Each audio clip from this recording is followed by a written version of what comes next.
Oh, sure. Yay! Hi, Chelsea! Weird angle for me.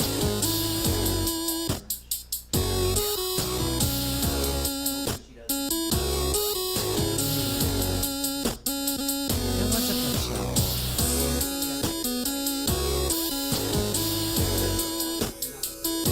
Yeah.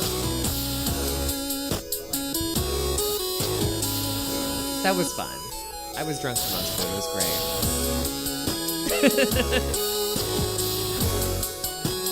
Yeah. Because it's out of your face and cute. A little bit. But in like a fun way. It's not like, well, I'm homeless. Like, you look good. Yeah.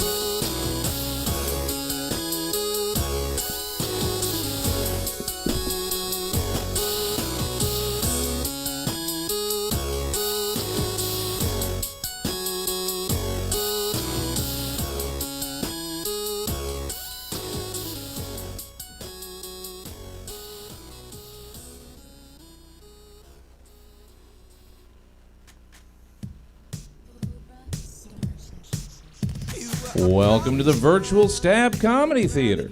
It's time for the Suzette Veneti Show. Please welcome to your screen, Suzette Veneti.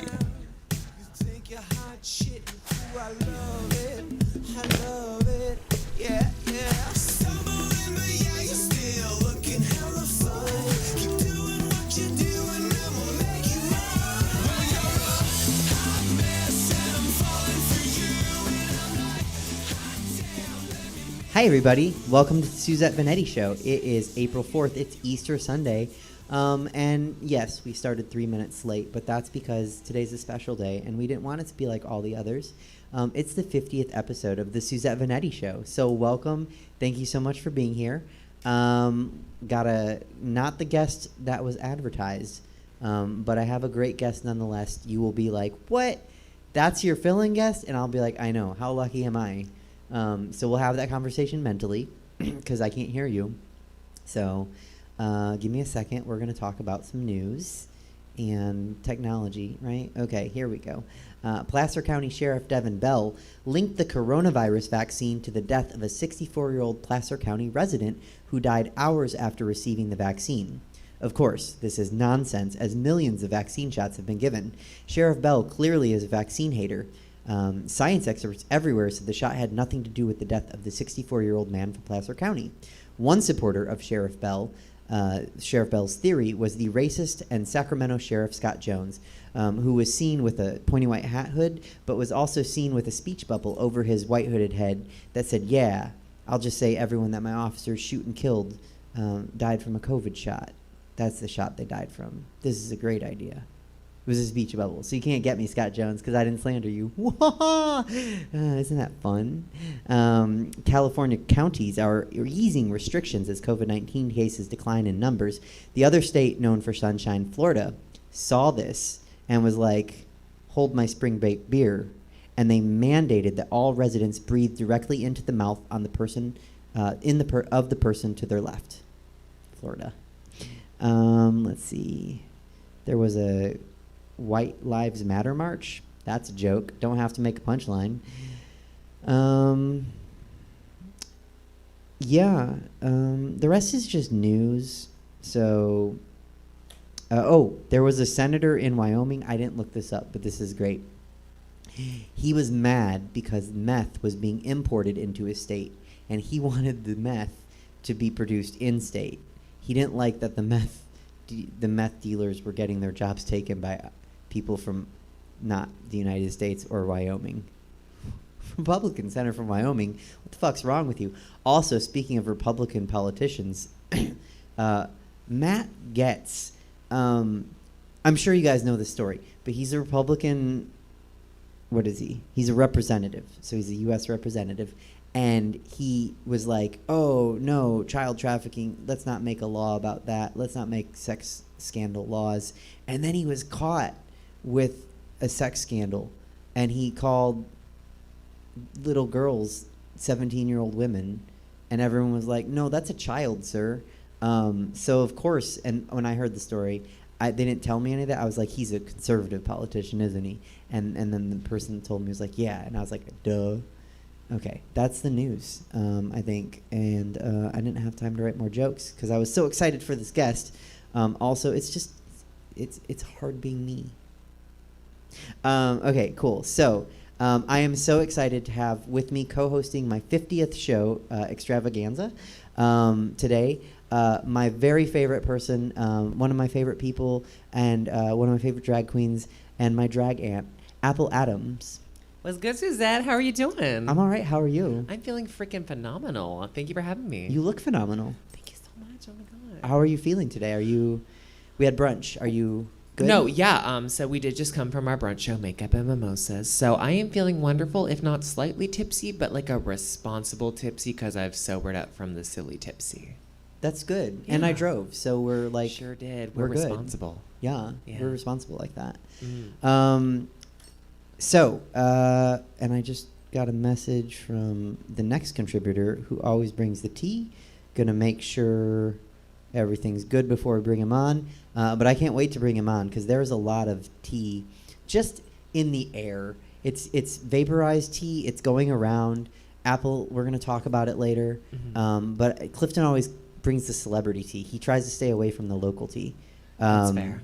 So I think if we're ready, we're going to bring on Clifton so he can talk about some tea.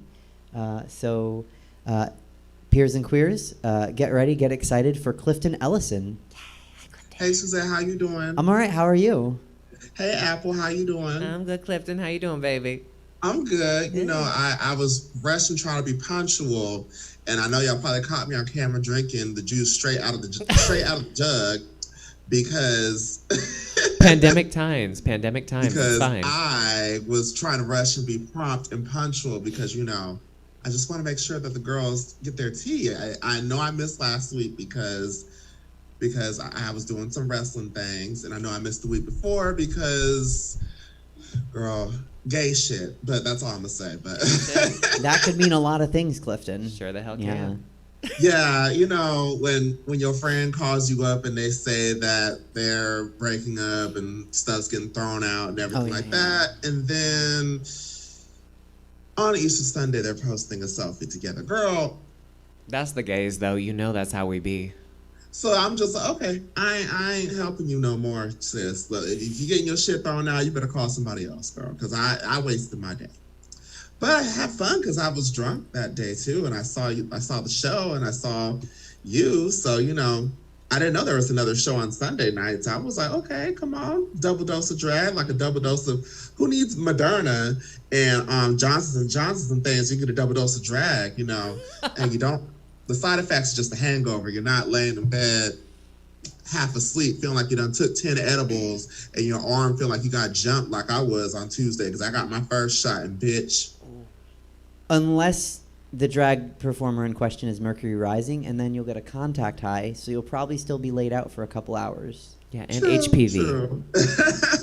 I got my first shot on Tuesday, and it was fine. And then the next day, I felt like I got like stomped, jumped, beat on my arm, and I was just sleepy. Like, it was weird. It was like a haze. Like, I only got up to like, I couldn't even finish a TV show. Like, I kept falling asleep on a TV show, and then I ate like lunch and dinner, and I was just like off and on asleep. But the next day, it's fine.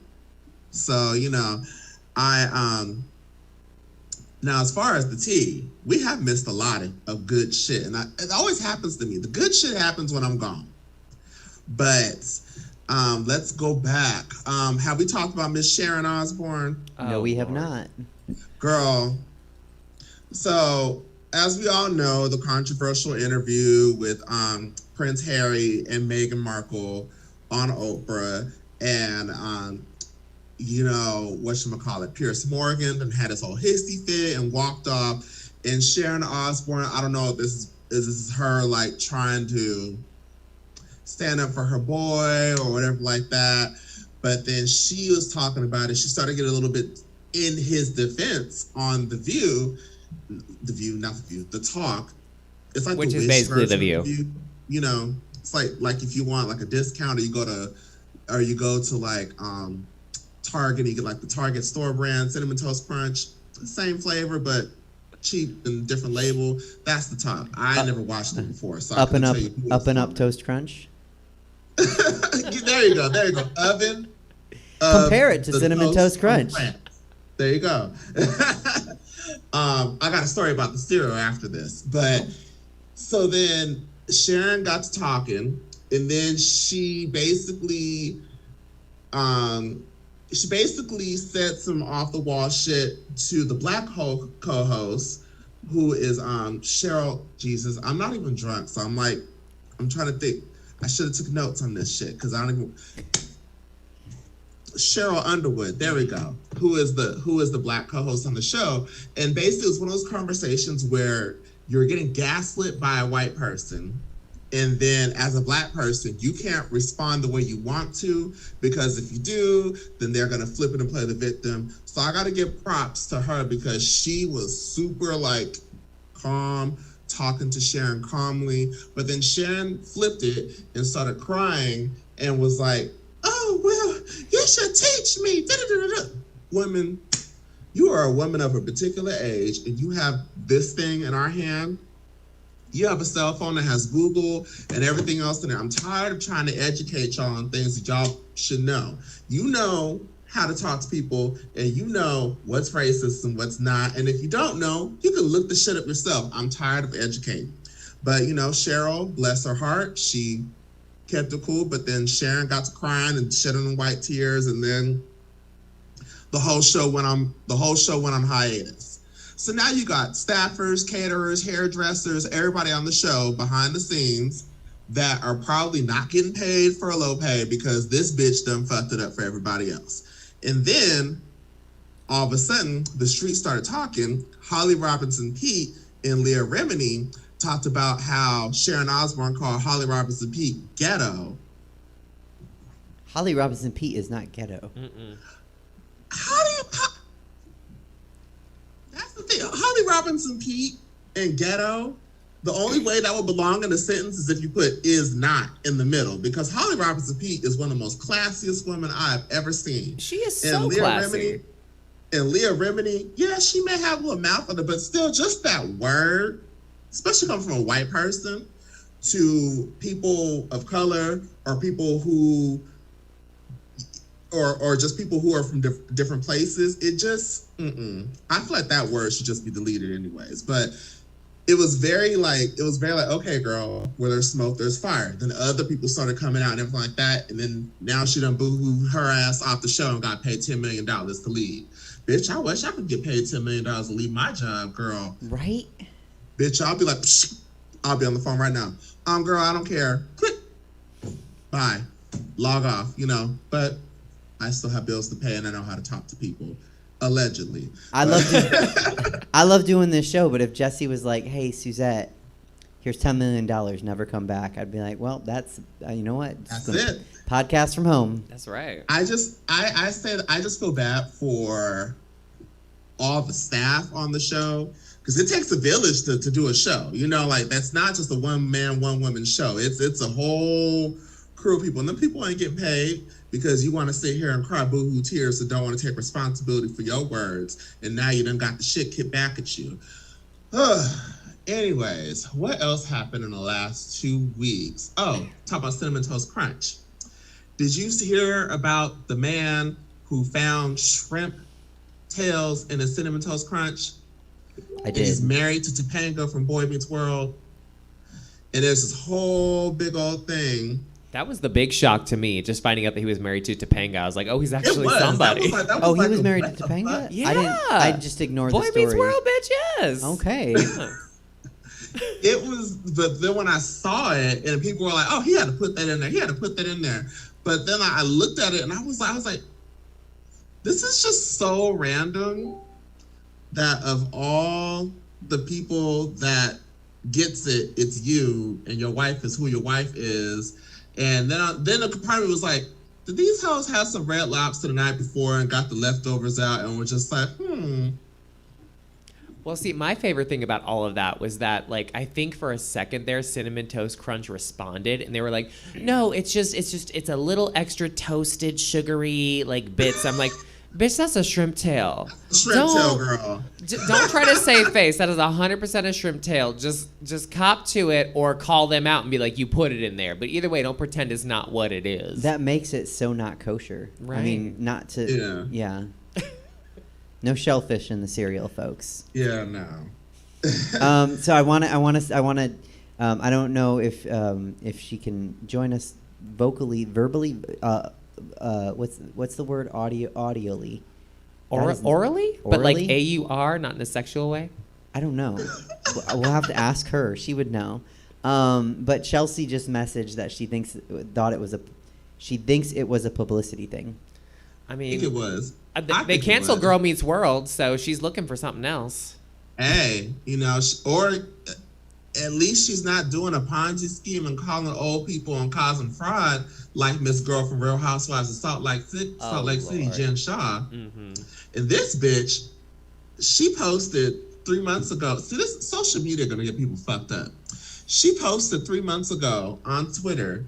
She said, Teresa Giudice, watch out. Teresa Giudice had to walk so I can run. Well, girl, if you want to live that same way, because your ass is going to jail. Teresa went to jail because of her husband. This bitch. So I always wonder, if you watch the show, her husband is a coach for college football. But the way how the lifestyle was, I was like, I know damn well college football ain't paying you all that. Oh, well, I mean, where was he a coach? Some school in Utah. Okay. Girl, I don't know. Okay. But you're like, I am not that gay. I'm not that gay. I can't tell you. I am not a sports gay. It's a red and black college team. I don't know, girl. But. I think that's the Utes, the Utah Utes. But some college programs, actually, the college football coach for the university in some states is the highest paid state employee. Because because the state pays the state. It's a state university, right? So I'm trying to think Let of where. me just Google it right now. Well, so like I think this is the case in Alabama where Nick Saban, and I'm gonna say he makes probably $10 million a year, for coaching football, and being a cranky face. Because if anyone's University of Utah Athletics. Well, yeah. So that would be the Utah Utes. So they're a D1 program. They're Utah, so it's not like they're good, but they're still, they sell a lot of tickets. There's a lot of revenue in college sports, which is actually a hot button issue because none of that money goes to the players. Ain't getting paid. Not at all. Not at all. And the old white men are getting paid a lot of money. Are we shocked, though? No, Yeah, not at all. no. Not at all. All white men are just, don't get me started, girl. That's a whole nother tangent. But Thank God I never was one. Girl, thank you. But anyways, back to Miss Shaw. So come to find out, they were recording their cast trip. On Real Housewives, they was going like a cast trip every season. So they're on vacation, and all of a sudden, allegedly, because I don't want to I have to do this to say the show so we don't get sued by the 7 people watching us. But allegedly, she got a phone call from her husband and was like, hey, yo, the feds are looking for you. And so that she told the cast, oh my God, my husband's in the hospital. And she was trying to dip. Mind you, Bravo's recording everything. After she dips, the feds come to where they are.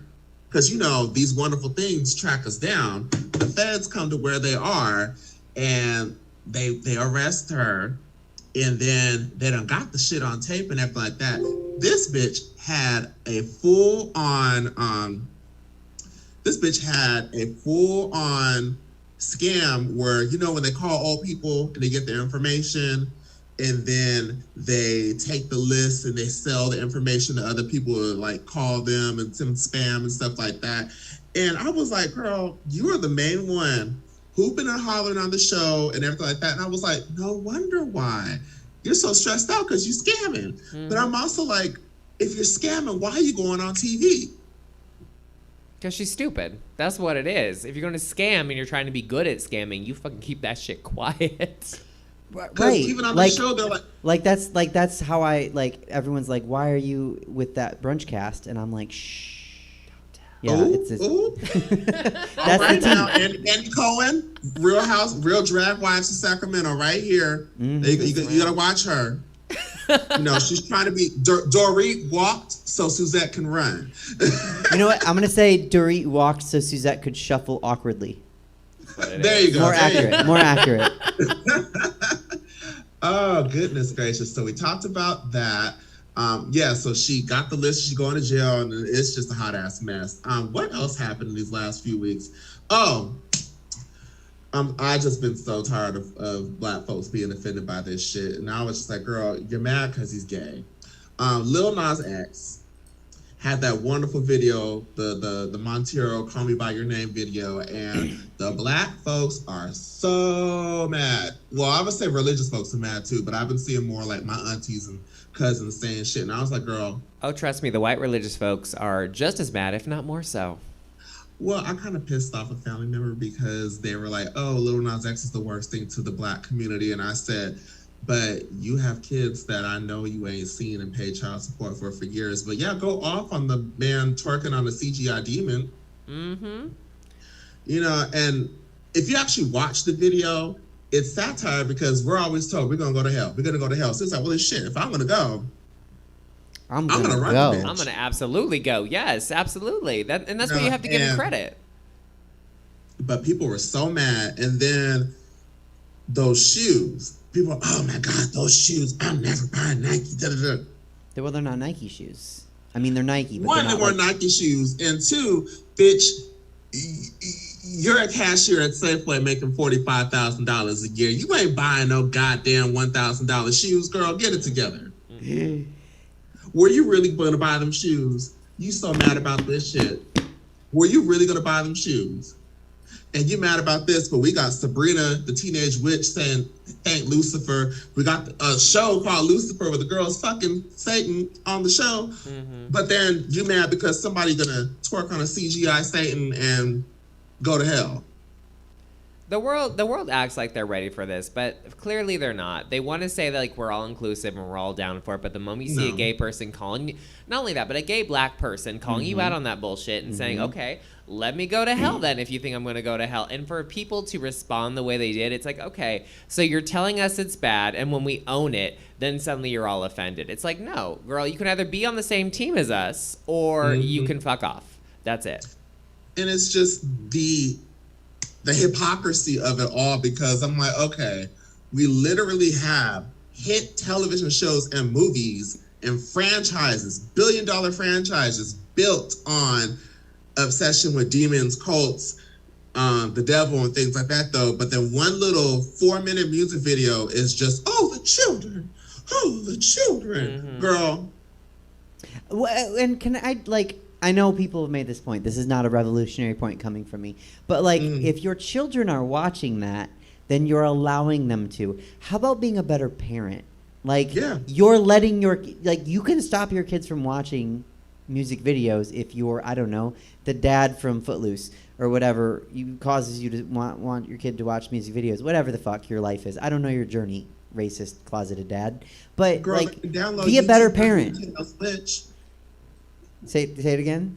They could download YouTube on the Nintendo Switch. They don't need a phone. Right. I mean, so don't get them a Switch. I don't know.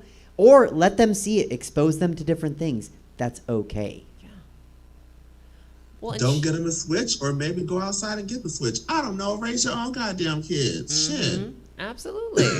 And it's just one of those things where it's like, you have, and I commented about this a while ago because I was really upset about it. It's like you have all these people saying, what do I tell my kids? What do I tell my children? It's like, bruh, if you were really that upset about it, maybe you shouldn't have had kids. If you don't know how to talk to your kids about hard-hitting subjects, you weren't ready for it anyway. That part. And that's why I don't have kids.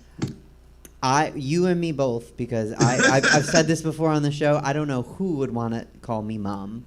Because I'm not ready for it. I can't afford it. I can barely afford it myself. And two, there's so much shit going on in the world right now. I don't know if I have the heart to bring somebody in here into this fuck shit we got going on right now. I want to clean this shit up before I even think about bringing somebody else up in here. You know. You know what That's my choice. You know what I'm gonna do, Clifton? As soon as we get Chelsea on, I'm gonna ask her to please guesstimate how you would be as a parent, because she is a parent, of course. So I want to know how she thinks you would do, and then I want to hear how she thinks I would do. Shit. Oh Lord Jesus! I a little masochistic, just a little bit. I just hope that if you do have a child, if it's a girl, that you get some assistance with. Well, your hair is better now though, but you know, if this was Suzette like 6 months ago, then I would say, baby, you gotta get some. I don't know what type of texture she'll have though, but you gotta make sure her hair is on point and her not makeup, but you know what I mean, her clothes and shit like that though. I know I couldn't have a little girl because I'm not a hair person, but I'm gonna make sure she ain't got no buckshots. I'm gonna make sure that her clothes are clean and make sure that she's not running around with snot on her nose, you know, eye boogers and things like that though. But then kids are just, regardless of how much you clean them, they'll get dirty in 5 seconds. And it's just, I don't know if I can handle it. So I take my hat off to the parents. I know y'all are stressing out right now because the kids is at home all day, all night. You got to teach them the shit. And that algebra 2021 is not the same algebra from 1999. I don't know what this shit is, this Common Core and everything like that. I couldn't do it. I know you've been at a show, Apple, that I've done a joke about Common Core math. I don't know, Clifton, if you've been at a show where I've done the joke about Common Core math, but it is not my friend. It's just not it's stupid.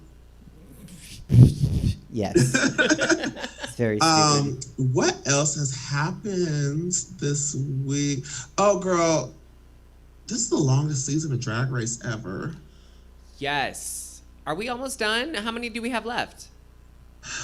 We finally got to the top 4. Okay. Girl, it's Sunday. If you ain't watched it by now, tough shit. So don't get mad about spoilers. Clearly you could tell that they're keeping Candy on for production. Cause that girl on Clifton? Did we lose him? Oh. RuPaul said no. Yeah, RuPaul just shut him down. Oh no. She fracked him. But she watches. Hey, RuPaul, thanks for watching. Hi, welcome to the show. Just in case he is gone for good. Oh, wait, is he there? Clifton, are you in the upside down? I didn't know RuPaul did that. If RuPaul. It's part of the fracking. Right, RuPaul and Get Out, that's a whole, wow. That's a movie. Well, that was a Stranger Thing reference, but I'll take that too. Oh, whoops. The Sunken Place, that's what it is. Sunken place. Word. Otherwise known as depression. It is. That is such a good name for it. Okay, well, I'm going to say his Wi-Fi just went out. So, Peers and Queers, you saw his information below his name. Send him some coin. This is the 50th episode. That's how I was going to end it. I was going to say thank you, Clifton, for being on the Suzette Veneti Show, being part of it for, as many episodes as you can. He's been here since episode 1. He's missed a couple here and there, but this show is this show because of him, and Chelsea and Dave and Jesse, and I guess Shapiro. But then also sometimes I have amazing people with me like Apple. And I have another surprise too. Is it Vanna White? It's not. Oh, okay. Because I don't think her and I can be in the same place. Oh God. That's what I tell myself. Mind blown. Clifton says he's coming back, so then we can say goodbye. We'll see what happens. Maybe I'll just, because this is captivating programming when I'm just like, I'm double dutching. Can we jump in? Yeah. Can we jump out? All right, let's see. So, brunch. What did you do today? Okay, so I did Don't Let Me Get Me by Pink, which was one of my favorites growing up. I am a hardcore Pink fan. And then, what did I do for the second number again? Shoot. Oh my God, I'm trying to even think of the outfit. I'm blanking. It was cute. Oh, no. I was a Playboy bunny, and I did X's and O's by Elle King. You know what? Who I knew is that. Rob Schneider's daughter. Did you know that? I did know that. Crazy. Because I've almost done that song like 60 times. So good. She's amazing. It was a lot of fun. While we're talking, what did you do, Suzette? Oh, I think I have to wait and tell Chelsea. Oh, okay. Yeah. We got the full tea there. Okay. Yeah. Oh. I'm gonna fight Xfinity. Oh, yes. For what? What did they do? Who are we fighting? Because they just had everything just flashed in here, like the cable boxes flashing too. I'm back on now, but sorry about that. That's okay. But yeah, she's here. That was I guess that was God punishing me for liking Lil Nas X and being. Oh black no, it was homosexual RuPaul. stuff, We talked about it. RuPaul. Oh yeah, fracked RuPaul's you. fracking did that. Yeah. yeah, that was the fracking. RuPaul. She heard there you we talking. Go. Yeah, sorry about that. That's but- okay. I said nice things about you. I thanked you for being part of the Suzette Veneti Show, because this is the 50th episode, and you've been here for pretty much the whole thing since day one. Oh, hey, Myles, how you doing? So thank you. Thank you for being part of the family. Well, anyways, thank you so much for having me, Suzette. Absolutely. And I am actually going to go buy my edible now because I don't have to be professional anymore. Not I at learned all. my lesson that last time, though. But Yes, I sir. love that for you. Well, I see you tonight at the show. yeah, I'll Okay. be here. But thank you, though. Okay. Well, I love you. Thank you so much, and I'll talk to you later. Bye. All right, Bye. bye. Clifton is such a dear. Oh my gosh. Oh, I love him.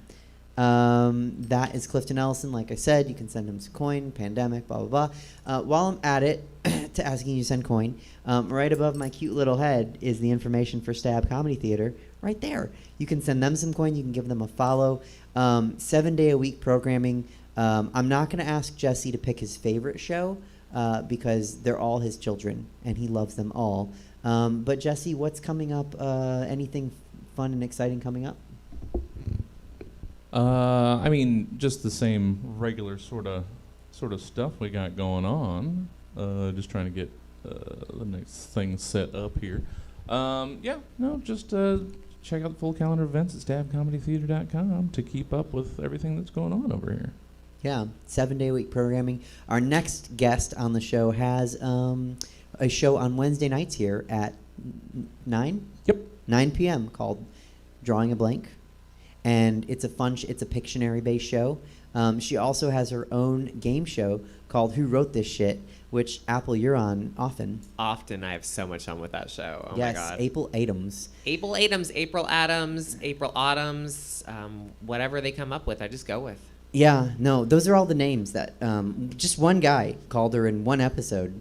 It was amazing, and I love the next guest, and I'm gonna get my energy up because I love her so much, and she's so amazing. And without her, I'd be just a little lost doe in the woods. But thank God she's here with her headlights, so I can just stare at them blindly and then get hit by the car. That is the wave of emotion and joy and intensity that is my next contributor. I love her. You love her. Apple, you love her. I do. Give it up for Chelsea Bearce. Oh my God. Hi, How are Chelsea. you? Hi. That intro is terrible. Are you good? How are you? You good? Yes? Yeah, I'm good. I'm good. Thank you. Good. Okay, tell me. You were waiting for me. Hi, Apple. What's up, bitch? Hi, Chelsea. I'm wonderful. How the frick are you? Oh my God, so good. It's stupid.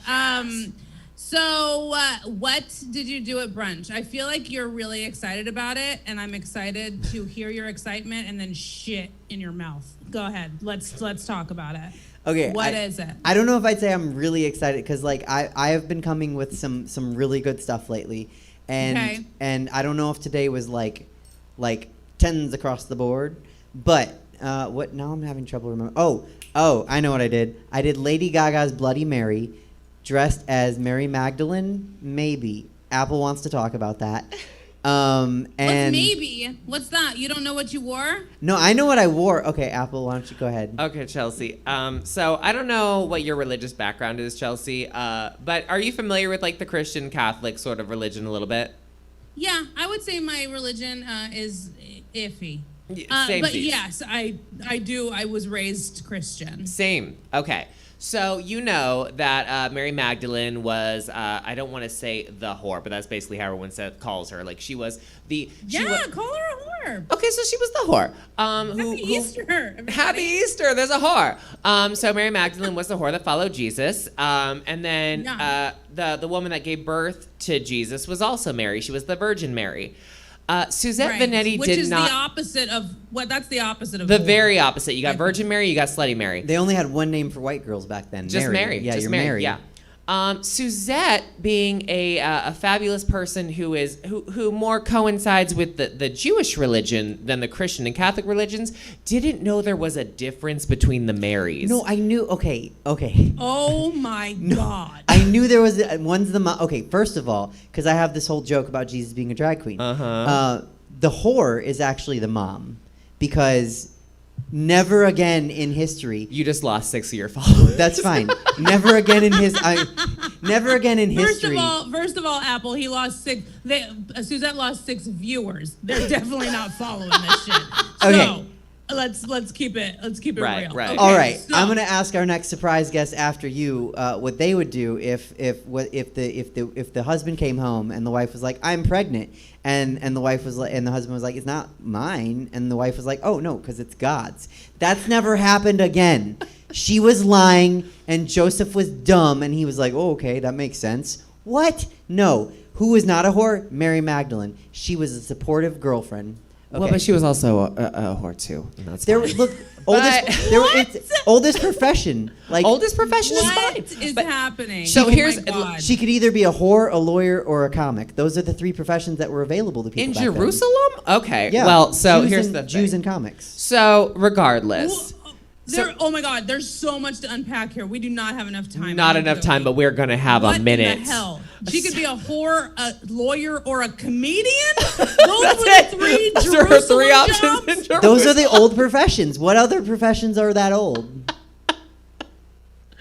Apple, what?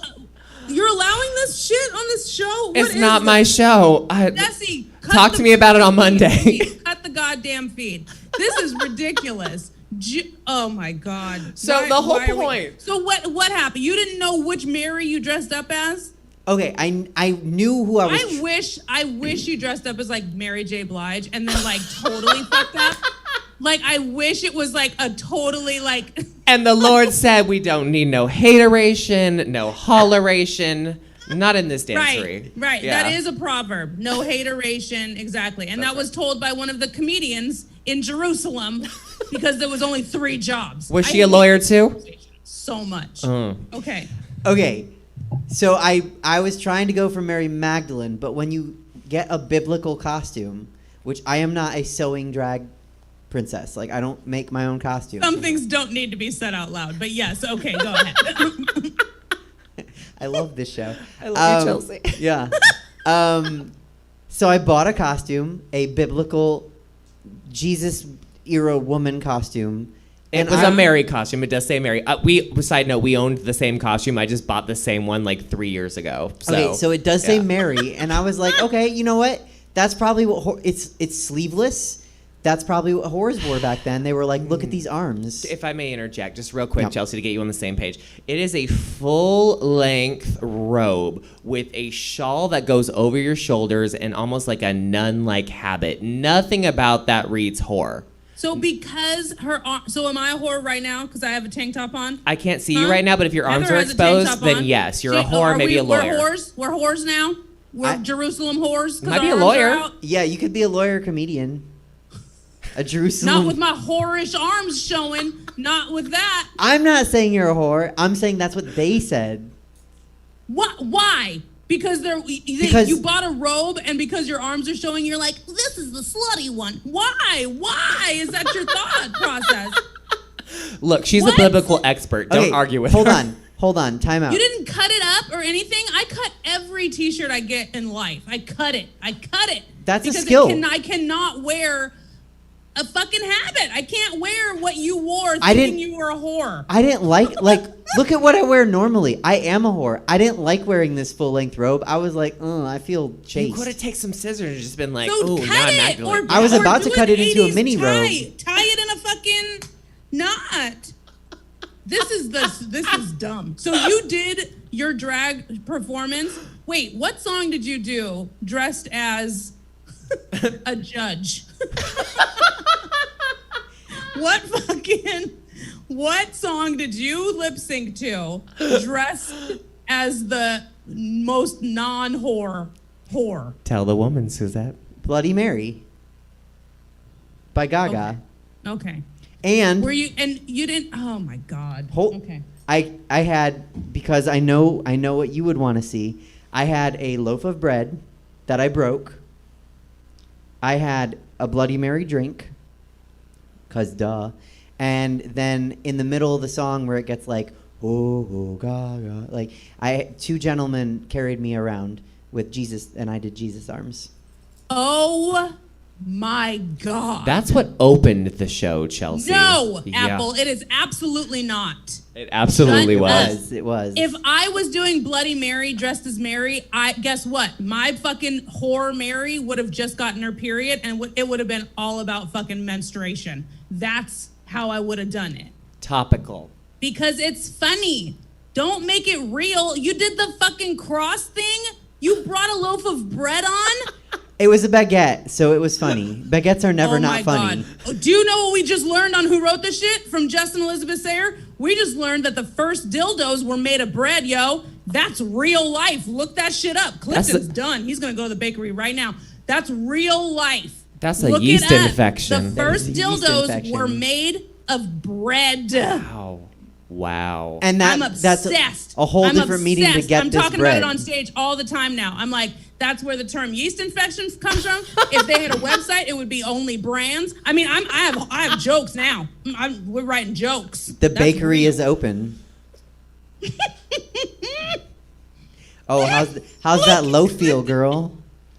Cut the cameras dead That's ass. real. So now, if you had done that, if you had fucked that bread on stage, then you would have been the whore that you wanted to be in the first place.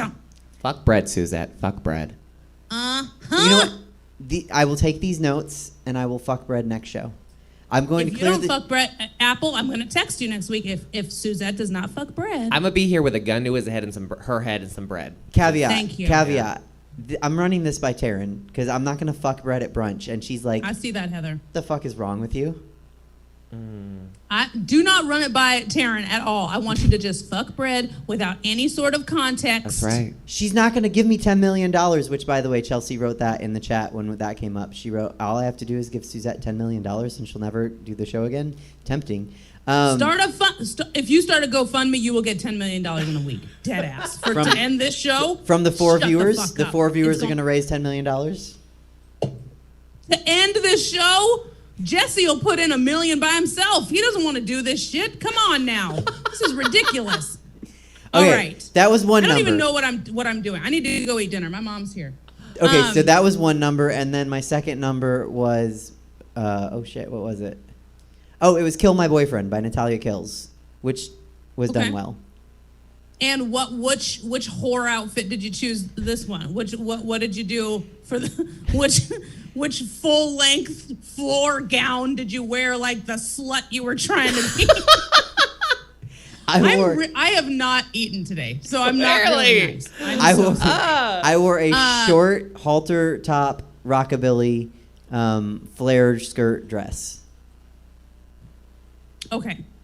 It was cute. I will say. It actually was pretty adorable. That sounds very cute, and I can see it with that. Okay, I like that. Thank you.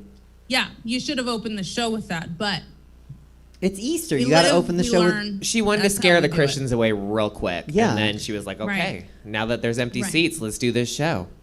I hear that. Mm-hmm. So Chelsea, before you launch into what you're going to, how would Clifton be as a parent? Oh shit. The audience can't see, but Clifton's still in the green room. Clifton is here, and he is hiding his face. He's covering when I his started face talking with a about that blanket. bread dildo, this man was going through it. Clifton would be fine. He would be fine. Because this is one of those things where you think you know how you're going to be as a parent before you become a parent, and then you become a parent and you're completely different than what you thought because you go along with what your kid needs. Like I'm very real with my kid. He knows the real me. He knows the bad words that I say. He knows that he's not supposed to say them. He calls me out. I can't even say my own game show in its entirety because I get in trouble by my 4-year-old kid. I'm like, hey, for who wrote this shit? And he goes, don't say that, Mom. And I'm like, God damn it. So, and then I get in trouble for that too. So I mean, you adapt. You don't know how you're going to be as a parent. Clifton will be a phenomenal parent.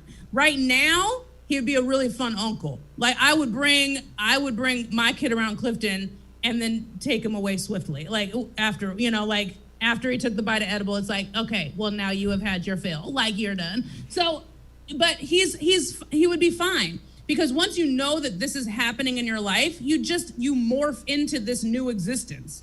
You know what I mean? Like, thank God my son came into my life. I'd probably be dead. I was partying like crazy. So technically, maybe because your son is your boss, right? With the dog treats. So oh, okay. I don't know if Apple knows. So her son, she made some dog treats with him for fun. It was in the back of a book, so the recipe, and they were like, let's make dog treats. Yeah. And then she was like, hey, Benicia, who wants these dog treats? And people were like, I'll pay you like $25. So her son actually has a business selling dog treats, and she is his employee. So it might be a workplace thing that he doesn't want cussing in the workplace. I just want to back him up. Wow, that was a stretch for that. Wow, I'm so glad I sat around and waited for that punchline. Holy shit. Yeah, that's totally what it is. Your son is freaking adorable, by the way. Fine. Oh my God. He's fine. And parenting is weird, especially during this. Especially during this. Parenting's weird anyway. It's like online dating. Like, it's like you think you know all the things about like online dating or about raising this kid, and then you throw in a global pandemic and a mandatory, quarantine, and it's like, it just throws everything into the mix. Everything you thought you knew about it, it's like you got to throw that away. We have to adapt. We have to make this shit work, so I don't know. Being a parent is fun. I'm actually I'm grateful that I co-parent with his dad and that I get weekends, quote unquote, off so that I can work completely so that during the week when I have him, I can be more focused on him and stuff. So it's dope. Now, the bad side to that, the con, is that I don't have a partner to like help me. You know what I mean? Like I'm still going to bed by myself. Like I don't have a partner that I can share this stuff with. So, there's pros and cons to all of it, but it's just, it's the cards you're dealt. It's like, okay, let's make this fucking work, But you do it amazingly. So. Why, thank you. I appreciate that. Yeah, you are. From what I can see, you're an amazing person, an amazing woman. You're also an amazing mother. I really appreciate that. I love that. And I want to open my son's eyes to trust. My son is going to a drag show. Like my son will know, he knows so many more gay people than a lot of 4-year-olds do. You know what I mean? It's like, I need to introduce him. He will be in New York. Before I didn't go to New York till I was 29. He will see New York. He knows the skyline. He wants to go to New York. He will see theater. He will experience music shows. I want him to experience life so that in his 20s, he doesn't just jump off a damn cliff and it's like, let me just do everything. I want to be the one to open his eyes and show him the fucking world, what there is out here. I want him to be that kid. Right. At risk of, this coming back at me, I think seeing Apple and Taryn and Helen would be a wonderful first drag show for your son. Maybe not Taryn, but... Oh, absolutely. Apple, Chelsea's, you had that Chelsea's thing his happen. mom. You had that thing happen where, because drag story time is a thing. Yeah, I was just going to say, because you said he's 4 years old, right? Yeah, he's 4. Yeah, so he would totally dig a story time. Literally, it's... Oh, yeah. Oh, no, he's seen a drag story time. He's seen a drag story time for sure. Yeah. But when you backlash come at you, personally from a drag story time, right? I did, yeah. And I was absolutely not about to have that. Like, I took the meme that they created, I created another one. Like, I was like, don't you fucking dare. You know what, because though? Don't you dare think that you can blast my friend, but any drag queen, and say that a drag story time is something that is blasphemous, or it shouldn't happen, or it's not okay for your community. Like, I will punch your face. No, absolutely not. So it's just something that I'm very, very passionate about. Like, there's so many things to the world, and there's so many aspects that I want my child to experience, and I feel like every child should. You know, like, being raised, especially being raised like religious and stuff like that. Like, I feel like a lot of things are shut out just so that parents can try to protect their children. Yeah. And it's like, wouldn't you want to be the one to show them that first off, so that they don't experience later in life? And either they might resent you for not showing it to them earlier. They might get mad because they wanted to be a part of this early. Like, they're still figuring out who they are, but give them the option. Open their eyes. Show them the shit that's out there. I just think it's really important for my kid to see as much of the fucking world as he can. You know what I mean? Absolutely. Yes. 100%. Would you adopt me?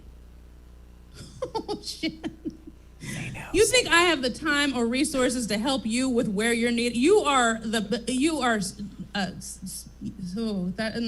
don't have time for that. I can drive myself places. I don't need rides. Oh, Lord Jesus. Oh, my God. That was my first number. You know what? Since I said Clifton would be such a good father, I'm gonna go ahead and nominate Clifton for this role. Oh, and he's gone. See, Clifton, you made Clifton leave. No one wants to adopt your ass. Come on now. Get out of here. Well, I will just keep being a lonely orphan, and that's fine. Put that in the GoFundMe. Okay, we'll raise money faster. Okay, well, yeah, just like we'll raise money to end this show and then to get you adoptive parents. This is perfect. Oh my God, this is great.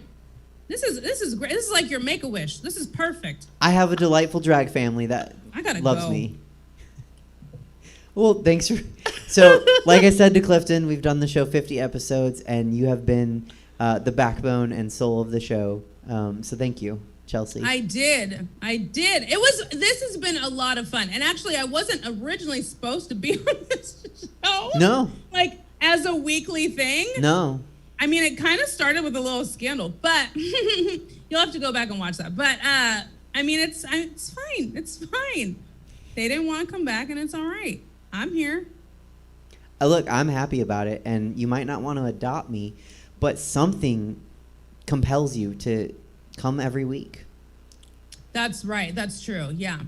And it's to see Ellison and to say hi to Jesse. So there you go.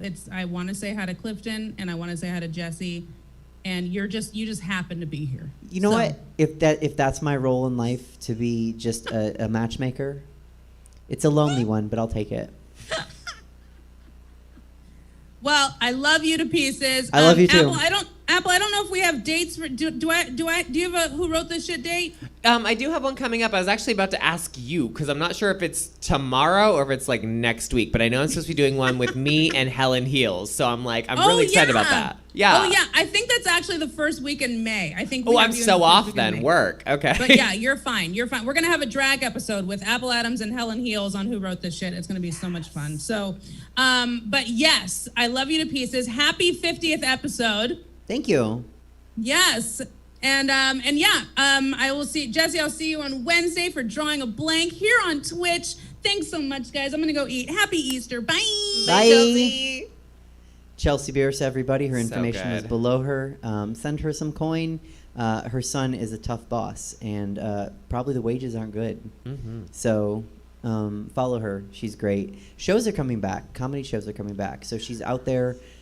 Go see her. You won't be disappointed. Oftentimes when Chelsea takes the stage, she is joined by her partner in comedy. And actually we have a surprise. He is here. And not only is he here, but his wife is here. And she's been on the show before too. So I am so excited for the 50th episode to bring on Myles Weber and Heather Weber. Hi guys. Hi. Hey. How are How's it you? going? you hear us okay? Yeah.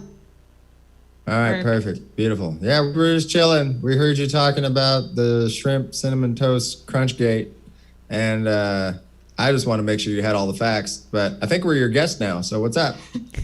Well, yeah, I mean, yeah, absolutely. Like, it's the 50th episode, so it's fun to see friendly. Well, I mean, I don't know if I'd say Chelsea is a friendly face, but it's fun to see familiar faces that love me. So hi, welcome. Let's talk cinnamon toast crunch. Yeah, man. I know, so you got like the main story. I don't think it was a publicity stunt. Didn't really work out for anybody. Like cinnamon toast crunch, everybody thinks that they put parts of seafood, like not even the edible parts, in their cereal, and that's not a good look. Plus, they think they might have had like droppings from a rodent or something baked into the cinnamon toast crunch because there was like black stuff in it. It was really nasty. And in the bottom of the bag, there's a bunch of black stuff.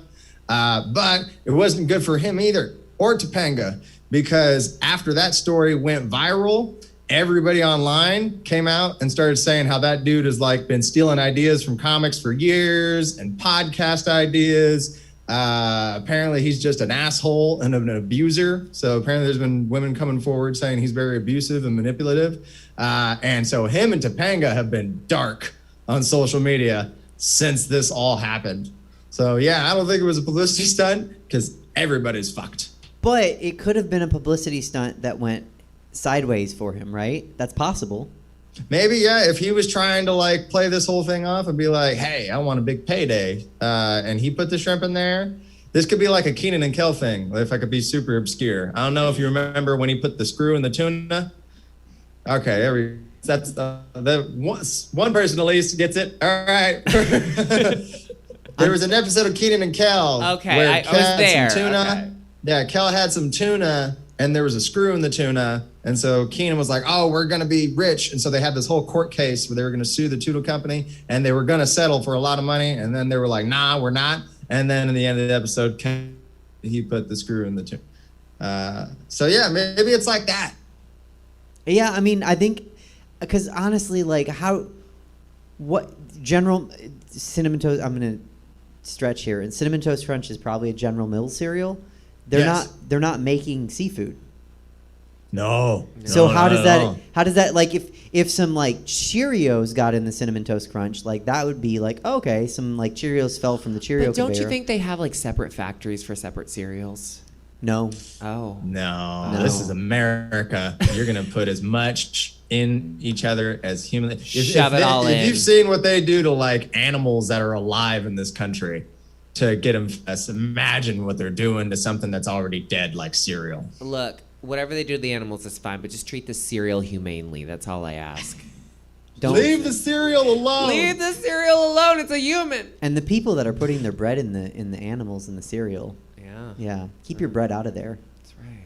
Yeah, don't put your bread in there. Well, weren't they also trying to say that like something crawled into the box and it was like, what, shrimp? Does That's some crawl? Cloverfield shit right there. Do shrimp like It's cinnamon bad. toast crunch? Is that what happened? A shrimp was like, hey, I like cinnamon toast crunch, and he crawled in the box? It all seems like a Captain Crunch move to me personally. That's probably who the culprit was. Big It was cereal. It's Captain always Crunch, big yeah. cereal. Yeah. So, okay, so if it wasn't, no one intentionally did it, and if it was a publicity stunt, it was one that went sideways because this podcast joke-stealing non-comic wanted attention. Yeah, which is never good. But it also makes you feel bad because I'm a Boy Meets World fan, so I feel bad like if Topanga got tricked into like marrying a bad person, you know? Like, unless she's a garbage human being too, which doesn't Hollywood. seem like. Is she? Oh no, that's unfortunate. She might be. Okay, well in this case, this is why I was always a Winnie Cooper fan. See? Wonder years till I die, baby. Here's the thing, though. You guys are married, right? Like, Yes. Okay, Heather, would it take Myles faking a shrimp in a cereal and then everyone coming out and being like, oh my God, he's a terrible person, which he's not. No one clipped that. But like, I mean, you'd know before that, right? I mean, yeah. And you'd think like people would come out and like warn her, but not everybody listens to warnings. Some people are drawn to red flags, so. They're so pretty. We talked about this on the dating episode, yeah. We did. We talked about red flags because I might be drawn to red flags. Apple, you might not know that about my dating history. I absolutely do know that about your dating history. Oh, yeah. It's like a red flag factory. It's ridiculous. I feel like you could join Heather on a dating episode, and we could talk about just all the missteps that I make. We don't have the time. Well, no, I mean it would just be we'd have to condense it. Okay. Condense it like That'd that be shrimp was in fun. that That would Cinnamon be. Toast Crunch. Yeah, absolutely. Well, thank you for the scoop, guys. Yeah. Anytime. Also, you've both been part of this show on and off whenever you can, and I appreciate it. It's the 50th episode, which is hard to do in a pandemic.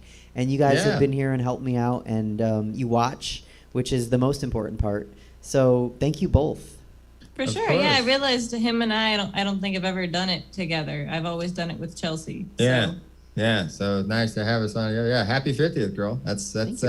that's dope, right? I have really good friends, and they're really supportive and amazing. You guys included. Thanks. Yeah. Well, I won't keep you, but anything else you guys want to mention or say? Is there anything? I don't know. Check us out online on TikTok and fun stuff. We just posted it Easter we TikTok. just posted a Easter sketch today. Yeah. Yeah, you've So been TikToking a lot. How's that been? It's been interesting, yeah, because I posted some stand-up clips on there, and then it kind of blew up. And so I'm like, oh, well, I guess this is my job now. So, yeah, been trying to stay pretty active on TikTok. It's going Yeah. pretty good, getting some good followers. He did a random one. We decided to walk, because we live in Las Vegas, and we decided to walk the Strip the other day for like the first time Yeah, since the pandemic. yeah, all masked up. We kept it moving, you Yeah. know. But, yeah, it was the first time that we were around that many people. So it was very interesting because it's spring break. So Yeah, and I think this is how we know Vegas is back. We saw a woman smoking a joint while taking a picture with Elvis. I'm pretty sure Vegas is back now. Yeah. We're Vegasing again. Yeah, I think it's Vegasing. That's Your Instagram handle, Myles, is under your guys' feed right now. So people can go to your Instagram and they can find your TikTok from there, right? Yeah, my TikTok handle is the same as my Instagram handle and Twitter and all that fun stuff. Myles Weber Joker on all platforms, except for Facebook. Facebook with Myles Funny. So, And I'm not going to ask this because I'm scared Chelsea will come back on the show. And you can ask it. It's fine. No, well, I just don't know how to. I don't know how to do anything apparently, but I don't know how to TikTok. So I would be interested in learning how to TikTok, and also, like Heather knows, I just need a lot of help with dating. So anytime we want to revisit that, and Myles, you can opine on that too, because look at me. Yeah, I don't know what I'm doing. oh yeah, he's done a lot. Even like at a comedy shows, he'll bring somebody on stage and just Yeah. look at their dating profile and just give them tips on their dating profile. Yeah, That's yeah, brilliant. usually guys, because guys need the most help. I don't have a dating profile because I don't want to date online. A good tip for the guys on dating profiles is that if you actually want to have the sex with the ladies, you shouldn't put like your sword picture as the lead-off picture. You know, like any picture with a sword right off the gate, that's probably not the most enticing. I've seen a surprising amount of samurai swords as like the first picture, and I'm like, yeah, man, I don't know who you're gonna attract with this. So yeah, that's a good rule of thumb. No samurai swords on the dating profile. So I thought you were being cute and making a euphemism to a penis, and then I realized no. I wish. You're just then talking you'd at least about be like, actual hey, swords. here's what you're working with. Like Do you want it legit or not? collector swords. Yeah, like he's talking like a saber or like a samurai sword. No offense, y'all, but the heterosexual community is not okay. Oh my god. Oh yeah, no. The 2021 straight male is dog trash. I feel so bad for all the single ladies and even the fellas out there trying to go after it. Man, it's slim pickings out there. I think in like 5 to 10 years, the guys are going to start coming around and they're going to be a little less shitty. But right now, oh dear Lord. Oh, so it's like how like movies don't get to Nebraska until like 5 years later. Yeah, man. It's been hundreds of years of just like injecting toxic masculinity into everywhere around us. And so it's going to take longer than a couple of years to shake it off, you know? So at least now the mental health conversation is kind of starting to happen in a lot of places. Hopefully it keeps on happening and that'll help things out a lot. But yeah, man, it's rough out there. Those guys are stupid. So just unforgivably stupid. In so many ways. I don't think the pandemic helped either because not being around ladies in person seems to have done a lot of poor things. So it's not good. So Heather, what makes Myles different? Because he is a straight cis man. What makes him different? He's been around me for 8 years. Yeah, that helps. But how many Tooting my swords own does he horn. have? Yeah, what's his sword collection like? None. He's the Oh. How many keeper. swords? No swords. Okay. No, I mean he reads. He does a lot of research. He watches like a lot of YouTube videos on psychology. He's a big psychology person. Psychedelics. Oh, yeah. That helps. Oh, yeah. What else? I mean, he like goes to therapy. He has a sweater that says therapy is cool. So Yeah. I mean, he knows how to be a person. That's So. dreamy as hell. Okay.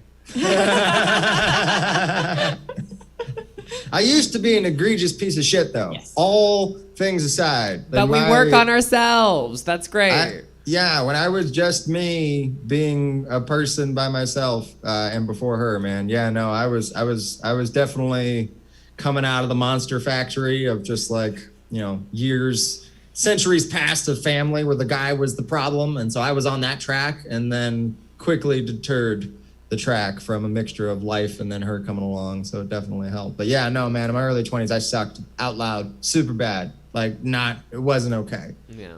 I'm still trying to get those albums pulled off the internet. I like that you came to a sword in the road, and you didn't take it. Oh yeah, I had There to. you I had to. Apple. Christ. Get Heather liked Chelsea it. back on. She gonna scream at you for like a half hour. No, I successfully dodged asking her how I would be as a parent. I said I was going to do it, and then I didn't do it on purpose. Yeah. Well, it's funny that you guys were talking about that Yeah. because when we were walking, I think we were leaving the strip the other day. I was like, because everybody thinks Vegas is a bad place to take your kids. And I was like, I think it's a great place. You can just knock out all the uncomfortable conversations in a weekend. all of them, everything. Like, it's really only a bad place for kids, depending on how little you're willing to talk to your children. Honestly, that's really what depends on. Because we can walk down the strip. Why is he dressed like that? Well, you see, this is what happens here, and these are the difference between pronouns, and this, that, and the other. And so there's a lot of stuff that you can really nip in the bud super quick if you're just willing to be like, all right, let's go grab a burger over here and let's talk about all this. What do you want to know? So, because have already talked about that with our kids, full transparency when they come along. We want to be honest with them and teach them stuff. So yeah, I don't know if we'll do the Santa thing. Yeah. Well, if you guys are into adopting a 37-year-old drag princess, no need for a quick answer. Like, take your time. Just say no and walk away. I'm adorable. That would be an interesting episode, though, just to take Suzette through the strip and just answer questions. Answer questions. Yeah, I'm right. in. Let's do it. Because that is my aesthetic, is like white girl in Vegas. White girl visits Vegas. Yeah. That's Oh, my Come on aesthetic. over. Come on down. Those Okay. they're running amok now. Well, all that's throughout. what actually. There was so many. That's actually what I was gonna say before letting you guys go. Is I miss you both. I miss you in person.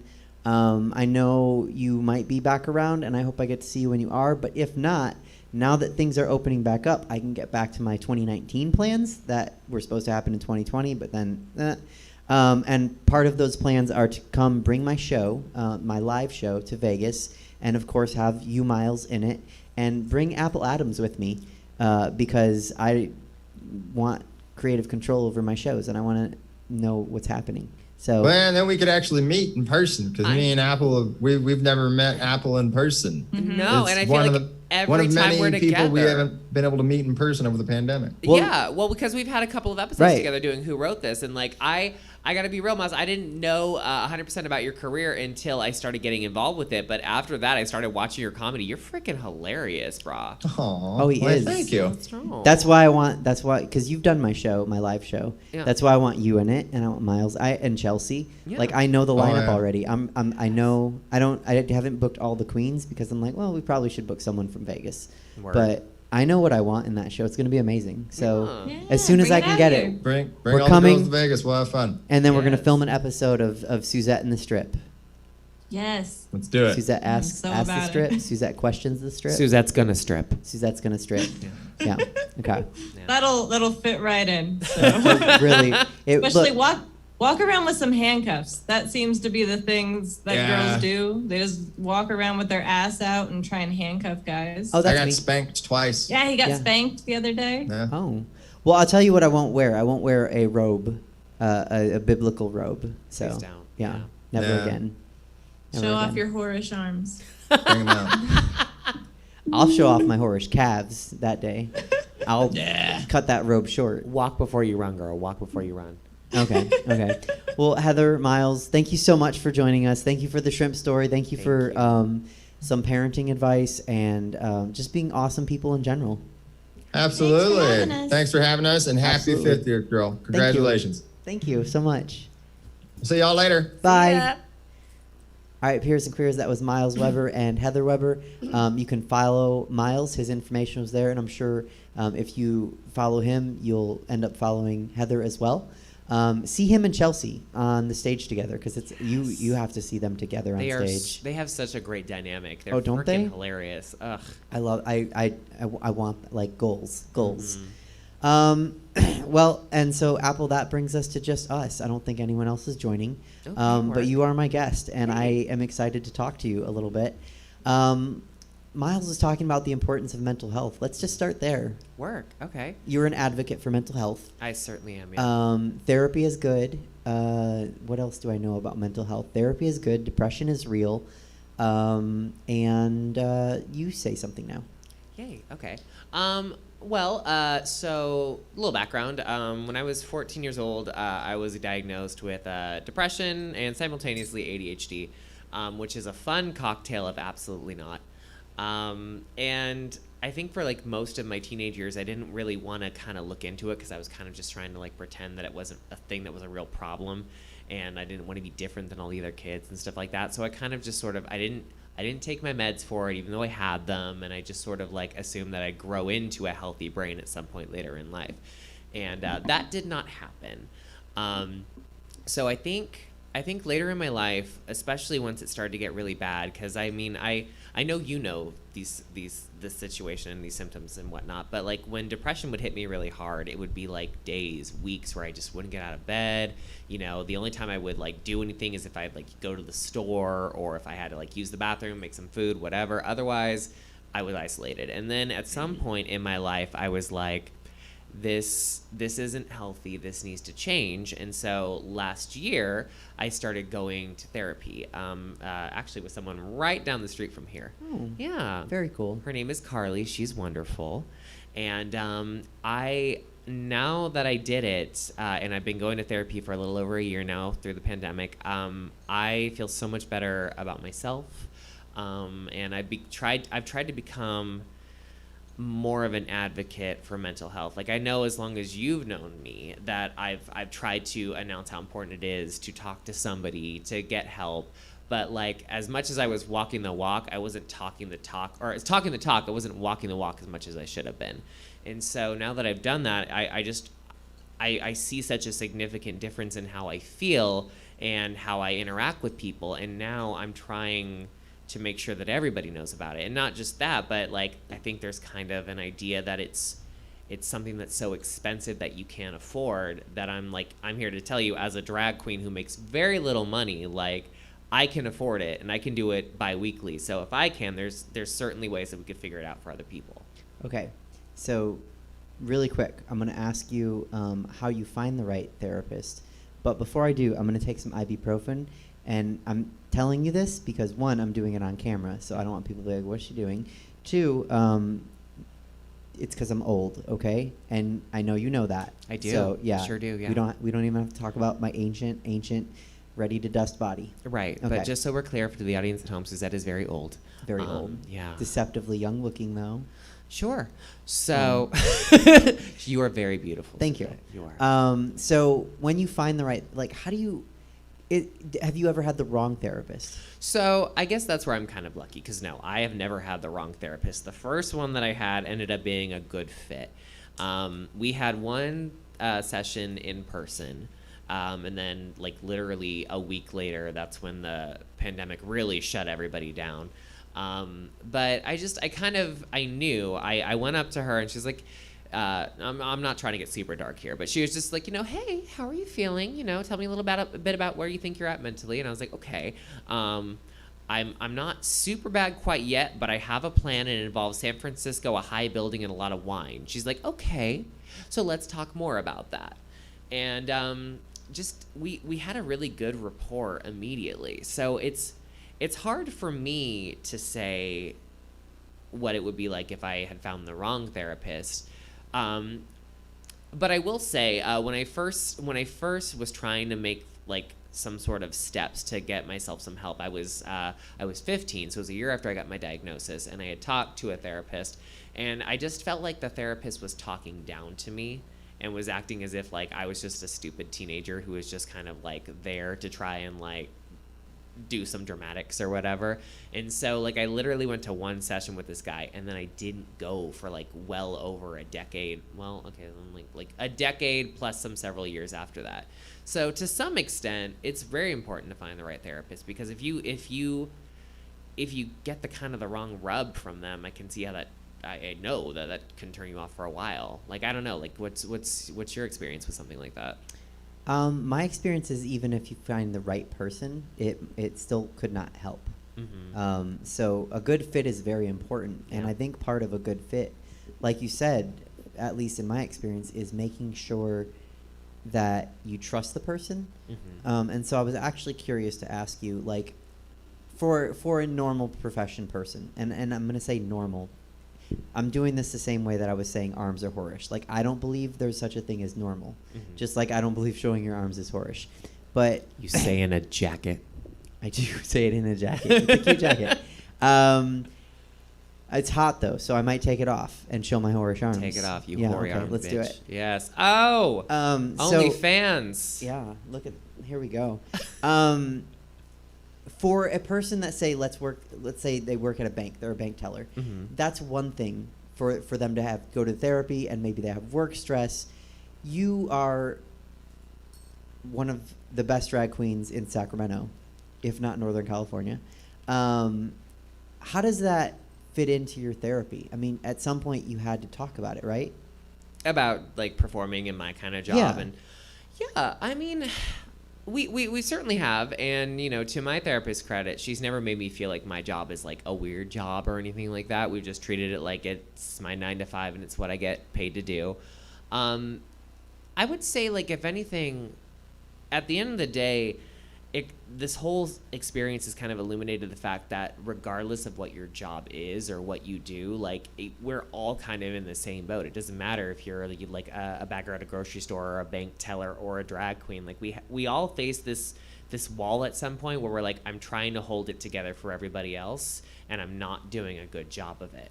And if you find yourself at that point where you're like, I'm not doing a good job of it, and you're not getting the reinforcement and the help and the support that you need, then that might be a time when you need to seek therapy, because it doesn't matter what your job is, or if you think that you might be more normal than somebody else or less normal than anybody else. If you're at a point where you're holding on as hard as you can and you're still slipping, it's totally okay to say, let me discreetly talk to somebody at least once, because I mean, like, there's insurance things, there's people who are able to work on a sliding scale. If you were willing to just talk to somebody once and say, hey, I know you took an oath to not tell anybody about this stuff, let me just dump all of my load on you. Like that just one session at the very least, even if you think you have everything together, could be like super significantly helpful.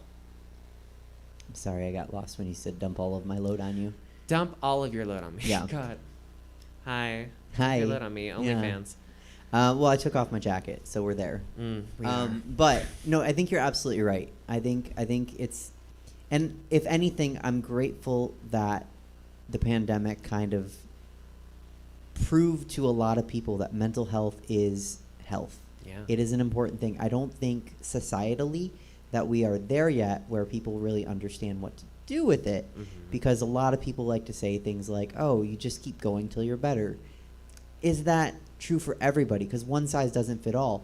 I would say that in my experience, I would say that you're probably very fortunate that you found the right person, the right provider, right off the bat, and it's helping right off the bat. That's amazing.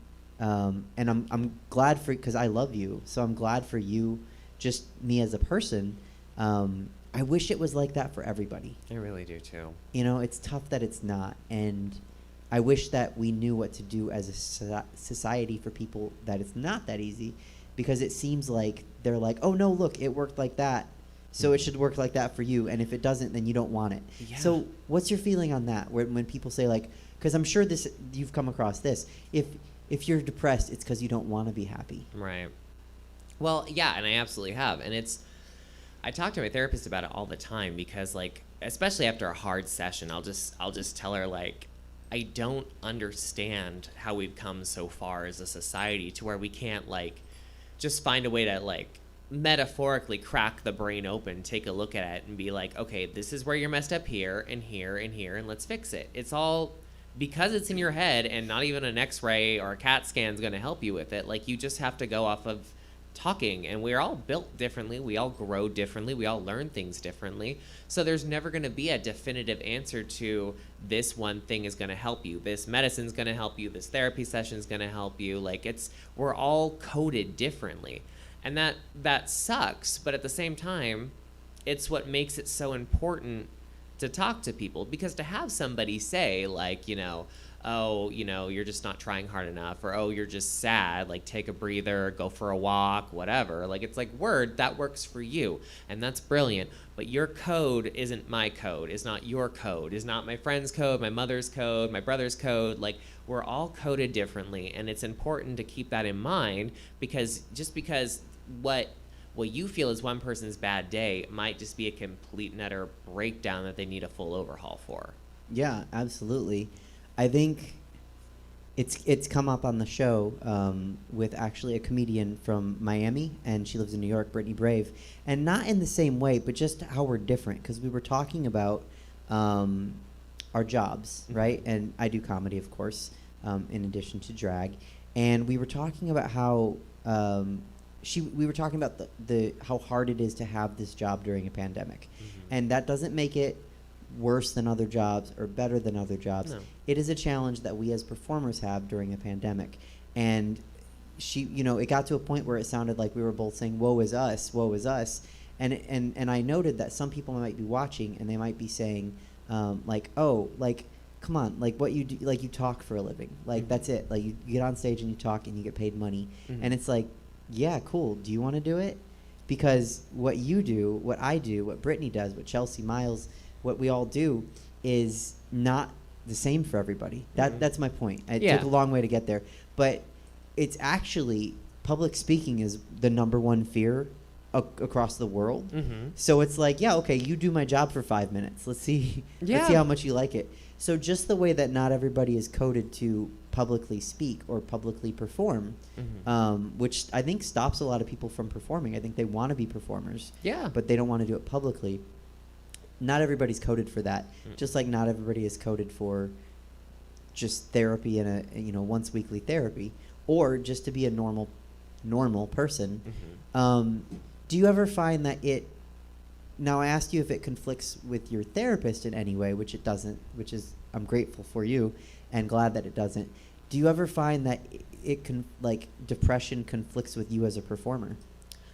I feel like that's kind of like it feels like a double-edged sword sometimes, because I feel like, it can, absolutely, because, our job as performers, especially in the line of work that we do, it's like we're not doing a set. We're not doing like a 10, 15-minute comedy set. We literally have 5 minutes to convey whatever we want to convey, and you're either at a brunch, you're at a fun evening show or whatever, you're just trying to forget what's upsetting you. So we're there to make sure you're happy, to make sure that we're bubbly, that we're fun. And obviously that's not every performer. You have some dark queens who will go full goth and like bleed all over the stage and stuff like that. But, for the most part, we're there to just kind of make you forget that you got some cares. But I would say at times that's difficult because I'm sure you wake up and you're like, I don't want to put on this face.